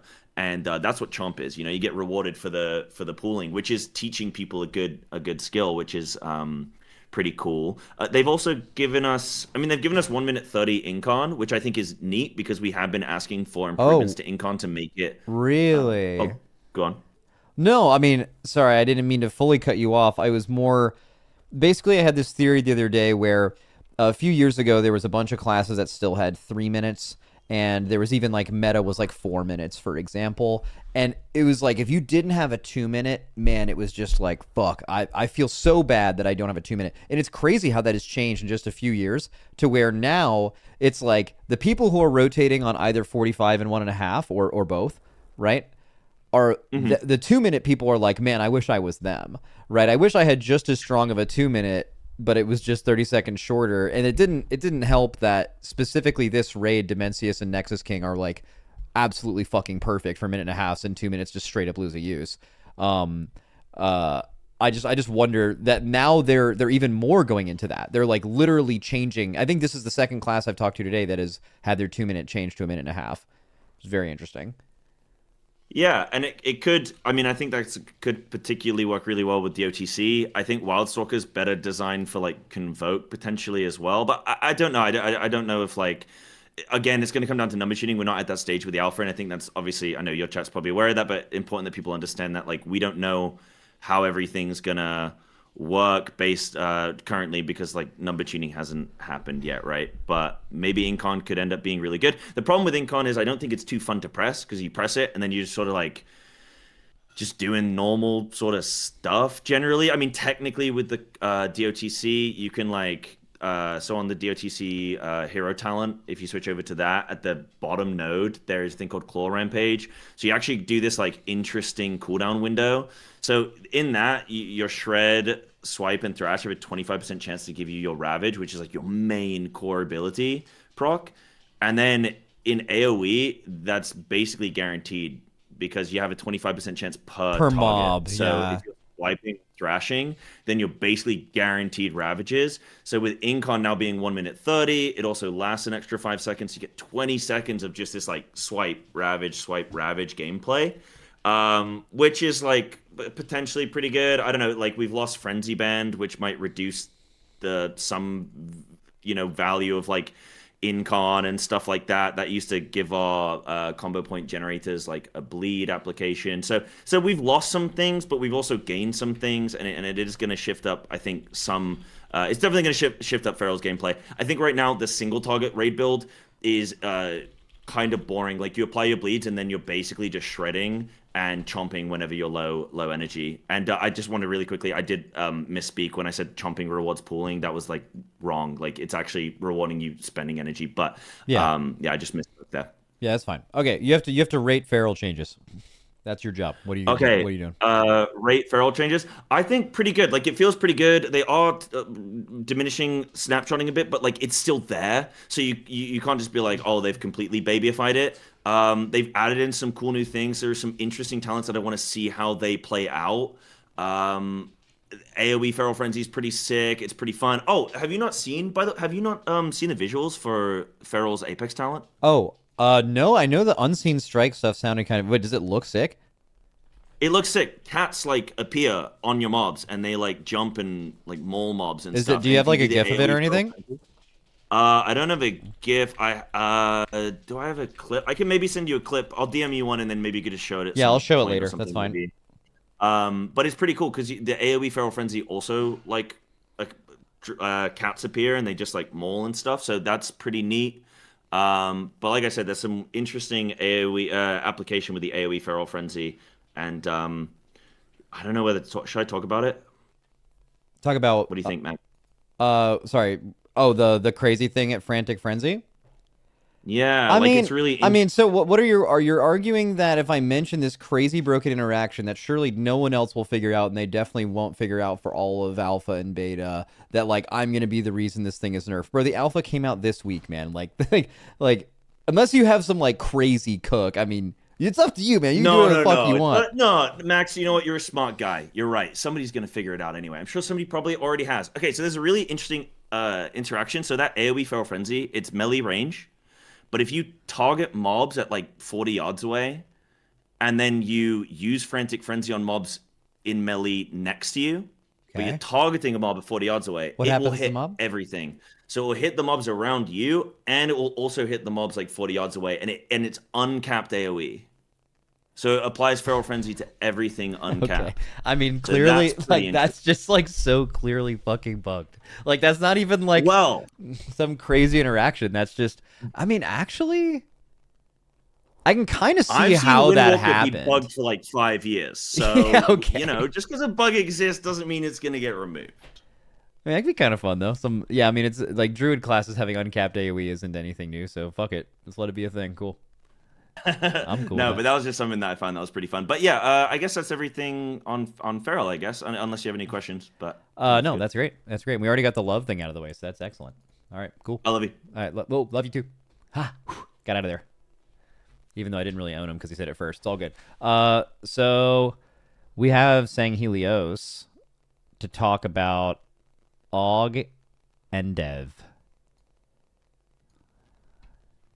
And then We can either talk about Havoc or we can leave the rest for tomorrow. I can find some more people. We do have other options, but I also don't want to stream all day. So, and I started super late. Oh, we could talk to Shindig for Rogues. Is he here? He loves the game. Dude, it's always cool to see people that are relatively newer to the game when they talk about it. They still have that light, like that light in their eyes hasn't been fucking like taken out yet. You know, like that they have that pash. They have the full pash, and they haven't had you know, the despair hasn't set in yet. He's locked in doing MDI. All right, fuck it. Call Sing.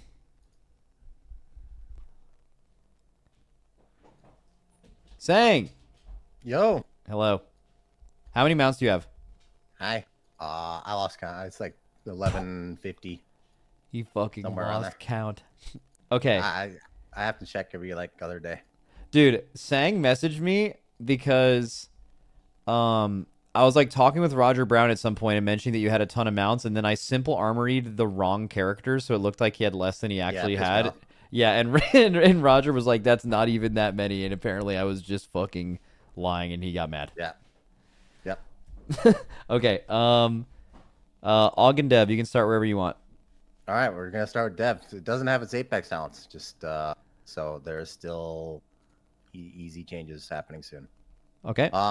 So this spec is very interesting because overall I would have to put it as an okay, but there are like two hard sides to this.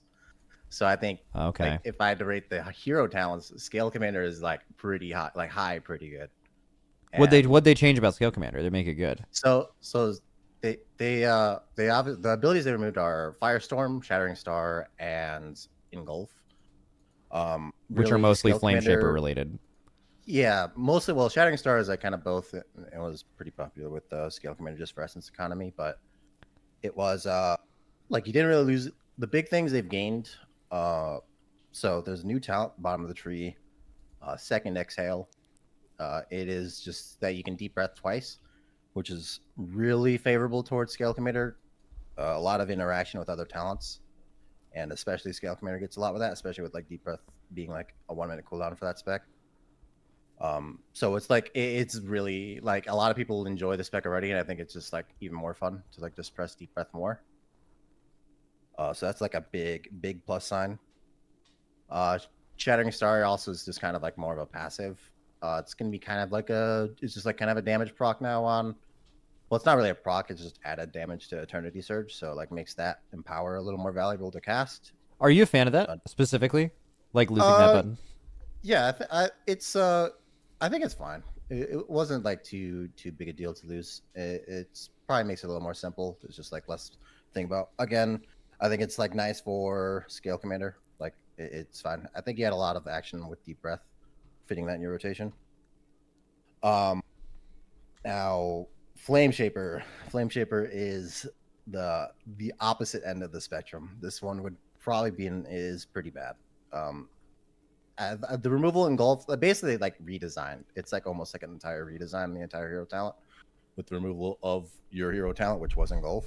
Yeah. It's just now 2 charges of Fire Breath, and honestly, it's weird because Fire Breath is like a very interesting button, especially with the talents and the Flame Shaper tree, that it almost makes it more complicated because now you have 2 charges to play around with, and they interact quite like weird with each other. Like if you use them back to back, like there's a talent, the Scorching Embers, you take often, where like based on your empower that you cast it at, right, like your red spells do more damage. Obviously you lost a red spell, but you still have that Consume Flame.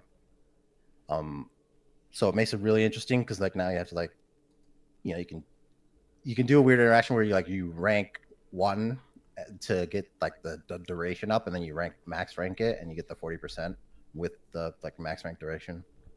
So it's like it's honestly almost more complicated. So I'm just, again, there's no hero no Apex talent, so I think they're gonna little bit more of maybe work on that because and I know Dev is like a somewhat newer spec, and I don't think Dev is super in depth, although I think more in depth than some make it out to be, especially recently. But one thing they've done across the board is make the game simpler. And I think if they're making a hero talent like significantly harder to play, maybe there's a world where it's like, okay, well, there's just another hero talent that isn't, but that's not something they're doing with other classes. They're usually, if something has become harder, it's usually because of something they probably didn't intend. So I wonder if that's something that they wouldn't have future passes on. Not to mention if it's a brand new hero talent, I think that's something that's probably going to get more passes anyway. Yep. And again, there's just still no Apex talents. There's like the other changes in general are Dragon Rage got uncapped. Dragon Rage has not really been an exciting 2-minute cooldown. It's just kind of what do you mean it's uncapped? Like the duration? Well, like the duration. Well, it's like it's not hard capped at like was like plus 20 or so seconds. Now it's like I think it's like 4 or 5 times per empower. So it's like it can be like way longer, but it's like based on empowers. So like the cap of it was like 46 seconds, and now it's like a minute. That's really interesting because didn't they deliberately cap that to reduce complexity and to reduce the skill ceiling of like, you know, very Breath of Syndragosa-y, very Surrender to Madness-y, where it's like very actually Venthyr Moonkin like, where it's like they don't want you to be so fucking locked in during your CDs to where you're just like turbo dead, or it's just so much harder that they wanted to reduce it. And then now they're kind of, I mean, I don't know if they're really making it harder, but you being in your CDs longer kind of goes against that change they already made. You're chasing the extensions again, which is again, I'm just gonna. That's just the fact on that. I can't say that I can formulate a full opinion yet until like actually all the info of the class is there. But you want PI. That's what you're saying. I honestly don't. I hate that. I really do. But honestly, all right, fuck it. We'll go to someone the else. removal of Engulf kind of helped a little bit for that, but maybe not because there's still Consume Flame. Okay. Anyways, that is. I'm trying to remember if there was anything. Yeah, Scale Commander is very good. Like if they can touch up on Flame Shaper, I would honestly put the spec as to like very good changes. Damn. But, so you have like this is like one of very few specs. I forget the other one that's like this, where it's like Demo actually. Demo is like you either love it or you absolutely hate it. And I think there was one more where it's like this part of it is amazing and this part's really bad. So really, you would actually rank one hero talent in great and one in bad. And also quick speed run on like just again another like Scale Commander W. Like they made it so Mass Disintegrate is like 4 targets now, like all the time, which is good. Mythic plus W and Flame Shaper because they lost Firestorm, which was the of the 2 hero talents that was the only one that could really play Firestorm, and it was like good. But now you just don't have Firestorm, so now you're just like kind of a Pyre bot. But yeah, Flame Shaper L. Okay, Flame Shaper L. All right, so we put that in OK to split the difference, right? Okay, yeah. Okay, all right. Augmentation. All right, Aug is very interesting. Well, like interesting in that like the changes are interesting. Obviously, I'd say I would actually say it's pretty good. Like I would just rank it there. The changes. Big thing is they've really made it simple. Like nice, not stressful to like buff people. I'd say there's like definitely people that are all fond of like that was like their gameplay, right? Is to like buff people.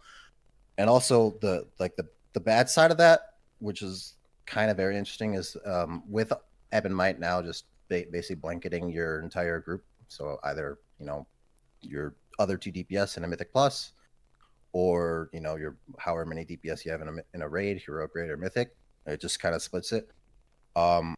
You lose the gameplay of not only targeting your buffs, but also like part of Augmentation's like strength was like being able to shift your damage emphasis on like different people, like cooldown timings.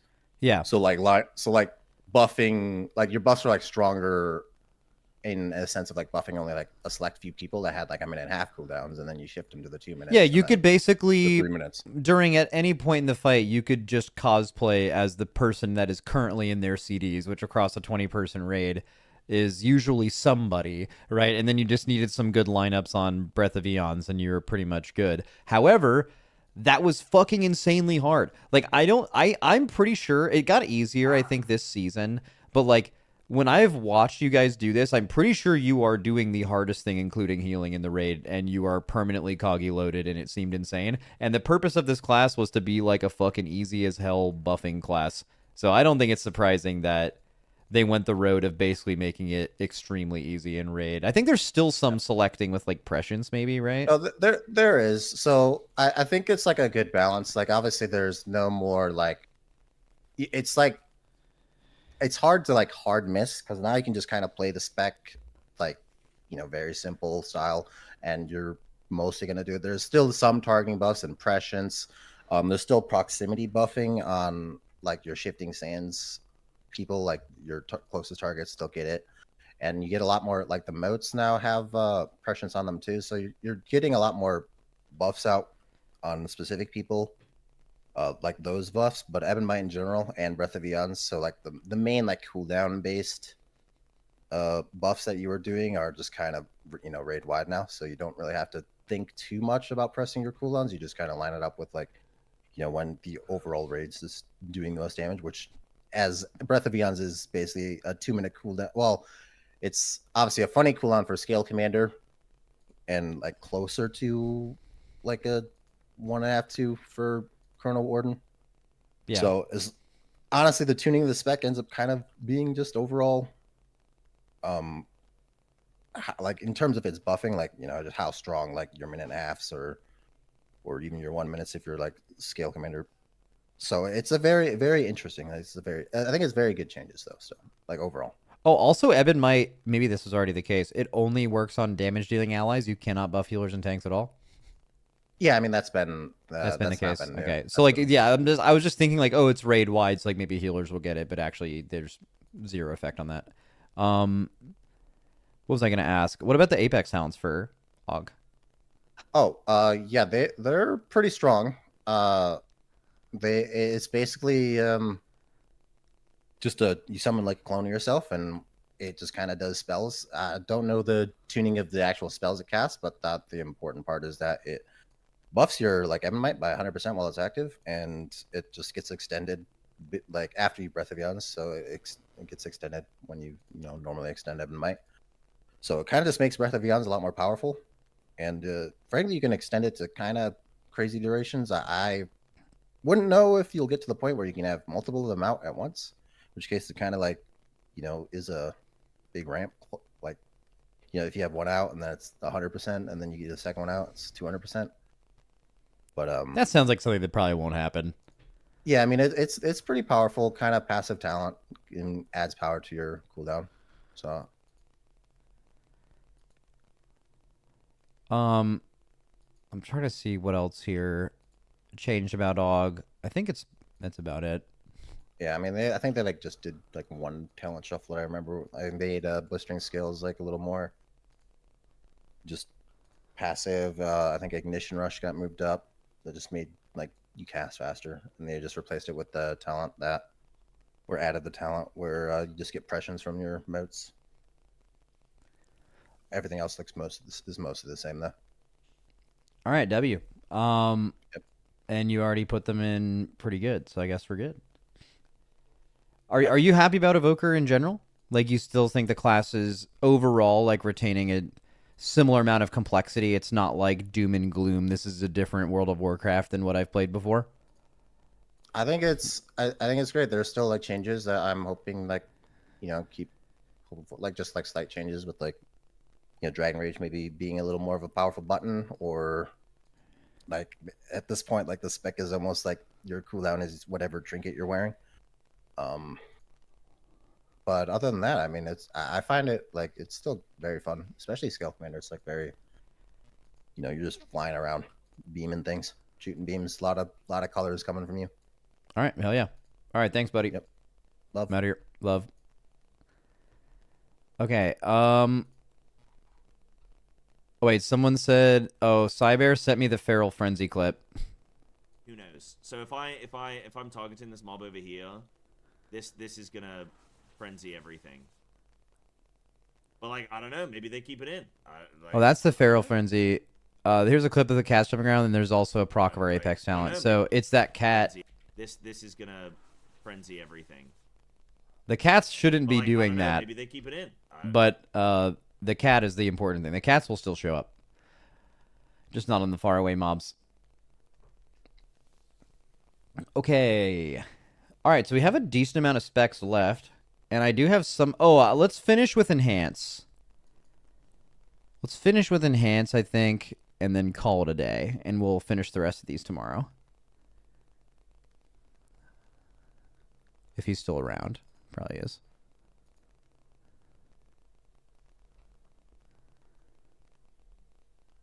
Hello? Yo, what's up? Hey, I'm excited to talk to you about Enhance, actually, because I think when I read that they were just overall, like, kind of reducing complexity, the first spec I thought about was like, well, if there's a melee spec where it's that, at least in terms of, like, buttons, which is also something they're targeting, that could involve Enhance. And then I looked at some brief changes, and I saw the amount of, like, talents they removed that are things that I've thought about for so long, and I haven't gotten around to actually playing it and seeing what that would feel like. So I don't know what does it look like currently for Enhance? I know you've had the alpha, but just like what's the vibe in the Enhance community right now? I think a lot of people are really scared by it because the list like kicks off with a really long list of stuff they've removed. Because I'm pretty sure they've been doing this work for quite a while. Because there's like a really heavy level of reworking going on in our tree. Because like I've been of the opinion that I think that just classes in general have in some cases got really complex, not necessarily hard, but there's like so many little buffs to track that you don't know whether they're important or not. And we were one of the main offenders of that. There's like 10, 20 talents, and you have to go and read a manual on whether you need to care about it or not. And they've cut a lot of those out, but the gameplay isn't really that different. Which kind of says a lot, really. And I think it's really good. Oh, you think it's good? I'm a big fan of it. I think a lot of it is that when you read it, you can't get the vibe of how it plays from the text, because enhancement isn't like a resource loaded thing that you can just eyeball and say, well, that's just how it's going to go. You have to know what the gameplay flow is like, because all the buttons interact with each other.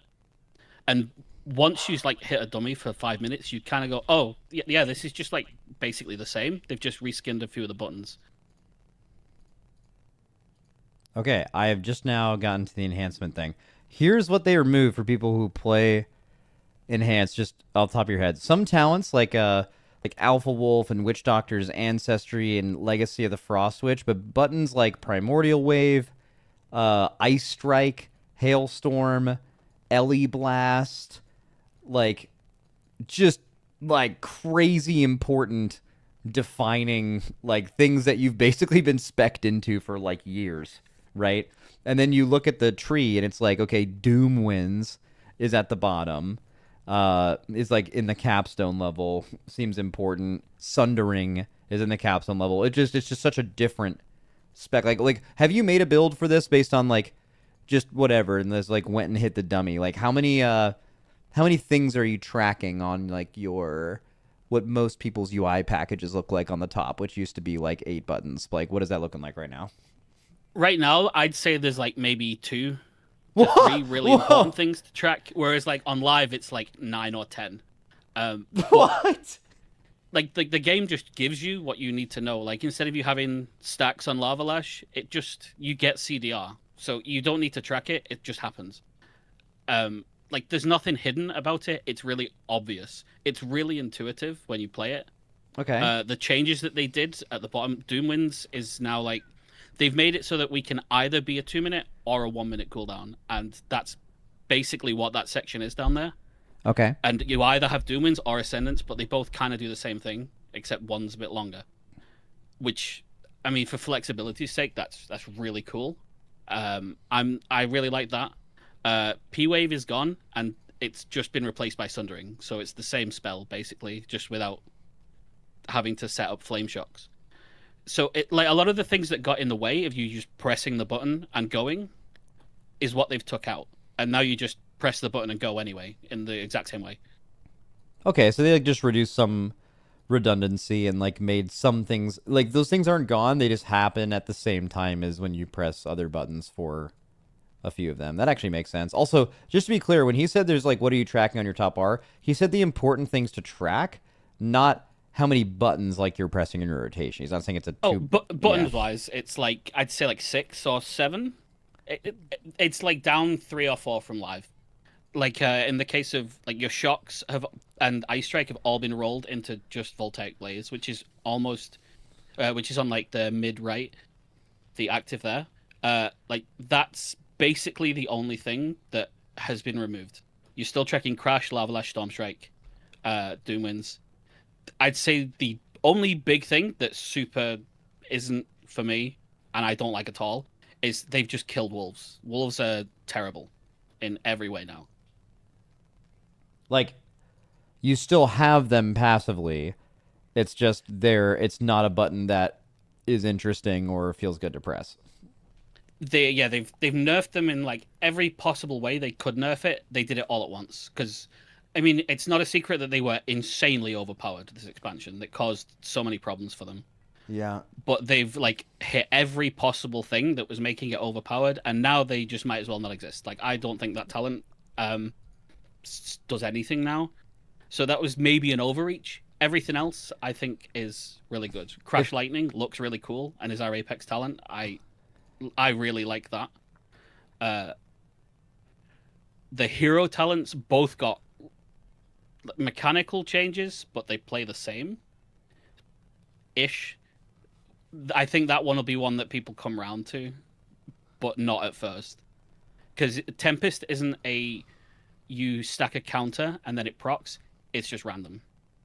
The keystone at the top. Yeah, okay. And I think the one thing that people did like is that it was really predictable. Like every 40, you get the big button, it does big damage, that's cool. Now it's maybe your Maelstrom gives you another big one, maybe it doesn't. Who knows? That one's kind of sketchy. But they'll, on the other side, like the Surging Totem, the totemic one, isn't a maintenance buff, it's just a cooldown. So you press it every minute, it does big damage. Okay. All right, I like it. So you would where would you rank it though? So personally, I would say it's pretty good to almost great, but I know that there's like some community-wise, I'd probably just put it pretty good. Oh yeah, no. There are some things that like that people won't be a fan of. Like there's some theme removals, like there's no frost damage anymore. Some people like are fans of that, and the non-damage side of it, I think we've got disproportionately hit badly by like the utility and the defensive thing that is hard to not count in that. Okay. Yeah, I don't think I think I'm probably along the line of like a doubter a little bit personally, because one thing I loved about Enhance is like you're cranking out Maelstrom weapons and like you're seeing that CDR hit your wolves, and you know when you press wolves they're about to fuck. Like they're going to do so much damage, and like you're seeing like, oh, I'm getting good procs of like certain elemental wolves or whatever. It's just like that high rolly nature of it and how fast paced the cooldown reduction, that was always very, very fun for me. Like that is like maybe the core gameplay loop that I actually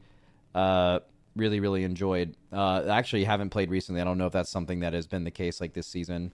I'd say like on the tree right in the center, elemental tempo, just from a damage thing, that's like giving CDR to Storm Strike and Lava Lash when you use a spender. That's the kind of same cooldown reduction feedback loop from pressing a button that makes it flow really well. Oh, like, okay. You can feel like when you press the thing, it leads into something else, and they're hitting pretty hard now. There's like extensions on Hot Hand going on Totemic, so you get really long windows of that. And your Doom Winds and Ascendance windows are really strong still. So okay, like so them removing wolves so cool. was probably more like what they did with some classes was they were like, there was too many damage windows things going on and we wanted to reduce that, and that was just where wolves were a casualty of that. I don't know if I'll always like that, but it kind of makes sense that it happened in the scope of what happened to everyone else. So The only other thing, though, I think defensive-wise, we got shot more so than others. So you lost Stone Bulwark Totem, but what did you? Yeah. What else did you lose? Did you lose the kick DR? We have the kick DR, but it's only 1 stack now. That part is good, but them taking away Stone Bulwark and instead reducing the cooldown on Earth Ellie as the replacement spell, the Earth Elemental has like a 50% chance of killing itself as soon as you summon it. So if that's our 2 defensives, we basically just have shift, I think, now. Yeah, that's not awesome. Because I guess when it first came out, the narrative was kind of, well, they're like nerfing defensives in the game, and they certainly have nerfed a decent amount of defensives, but it was definitely targeted at a few classes rather than like across the board. And enhance, it was like Mage, enhance. Is there another one that lost some key defensives that I'm not remembering? Monk lost Diffuse. Oh yeah, Monk lost Diffuse. Well. Okay. So like Monk's kind of its own thing, but like Mage could lose 2 defensives, they're fine. Shaman, I don't know if they can lose a defensive and they're like totally fine. I don't know if they go to like being squishy, because also Ankh is like crazy OP. But they, you know, I just don't know if they needed to lose one. And Windwalker losing Diffuse is also like, Diffuse is like really, really strong, but also their only defensive they have left for DPS and healer evokers are like, is one of the weakest. Like Shift is way fucking better than Fort Brew. Like way better. Shift is really good. I think it's not so much like losing it is really bad. It's that replacing it with Earth Ellie that is, I think, really unreliable in like 50% of content. Because in Mythic Plus, Earth Ellie is not staying alive. Is not a good trade-off generally. But we'll see if they like hit other specs. Oh, they did hit more. Sorry, I forgot. They baked Netherwalk into Blur. They Druids actually got tankier. I know they lost Vigil and Renewal. Druids are actually tankier than they were before. Warriors pick between Die by the Sword and Ignore Pain. Rets, you use a single defensive, but it uses the other one, I think, for free if you take a talent. DK's lost Lichborns. They did more than that, but it's still not you know, what it was before. Yeah. Like I think on the whole, that part is going to hurt us a lot more than it looks on the surface. The loss of CC that we had, like we don't have Thunderstorm anymore, or the knockup, that's gone. And we can't double stun totem anymore. That's gone too. And Sundering doesn't incapacitate. Like those things, there's like a lot of little things of the extra stuff that we did that's going away at the same time. Oh yeah, no in-cap on Sundering is all interesting. Shaman. Yeah, no reset on both Windrush and Cap, I think is like matters. Like depending on Raider Mythic Plus is important. Yeah. There's like a lot of small things that I think if you put it all together, it's actually quite a lot that they just took away all at once. So I hope that those 3 talents that they haven't put anything in yet at the bottom are something good to replace it. Yeah. All right, sweet. Where did we rank this again? Oh yeah, in the cautiously optimistic, pretty good. Some people will have some reservations, but you think you're saying once you guys get your hands on this and actually play with it, it's not going to be as bad as reading all the changes sound. That's what I'd say. Yeah, like I've seen alphas where we look way worse than this on the first build. I think this is this plays more like it's close to release level polish on what they've been doing. All right, cool. All right, that's all I need. Thank you for your time. Love you. Bye. Out of here. Okay, that's all we're gonna do today. We're gonna fix the rest or finish the rest of this tomorrow. But overall, I would say the outlook so far is significantly less doomer than my impression of it coming into today and not having done a ton of individual research within classes, because like the noise has been these 2 at the bottom and a few of these and not great has like completely drowned out all of the like, hey, actually this stuff is like pretty decent. Because I mean that's just how this stuff works, right? But So I would say one conclusion I have from this is the game is never going to be the same. They're making it too easy now thing. That I feel like that narrative is localized to that's not like not it's not completely fake. Like there are some classes where that is fucking real. Specs maybe is more accurate. But that is not true across the entire game, like really at all. So W, cool. We'll finish this tomorrow.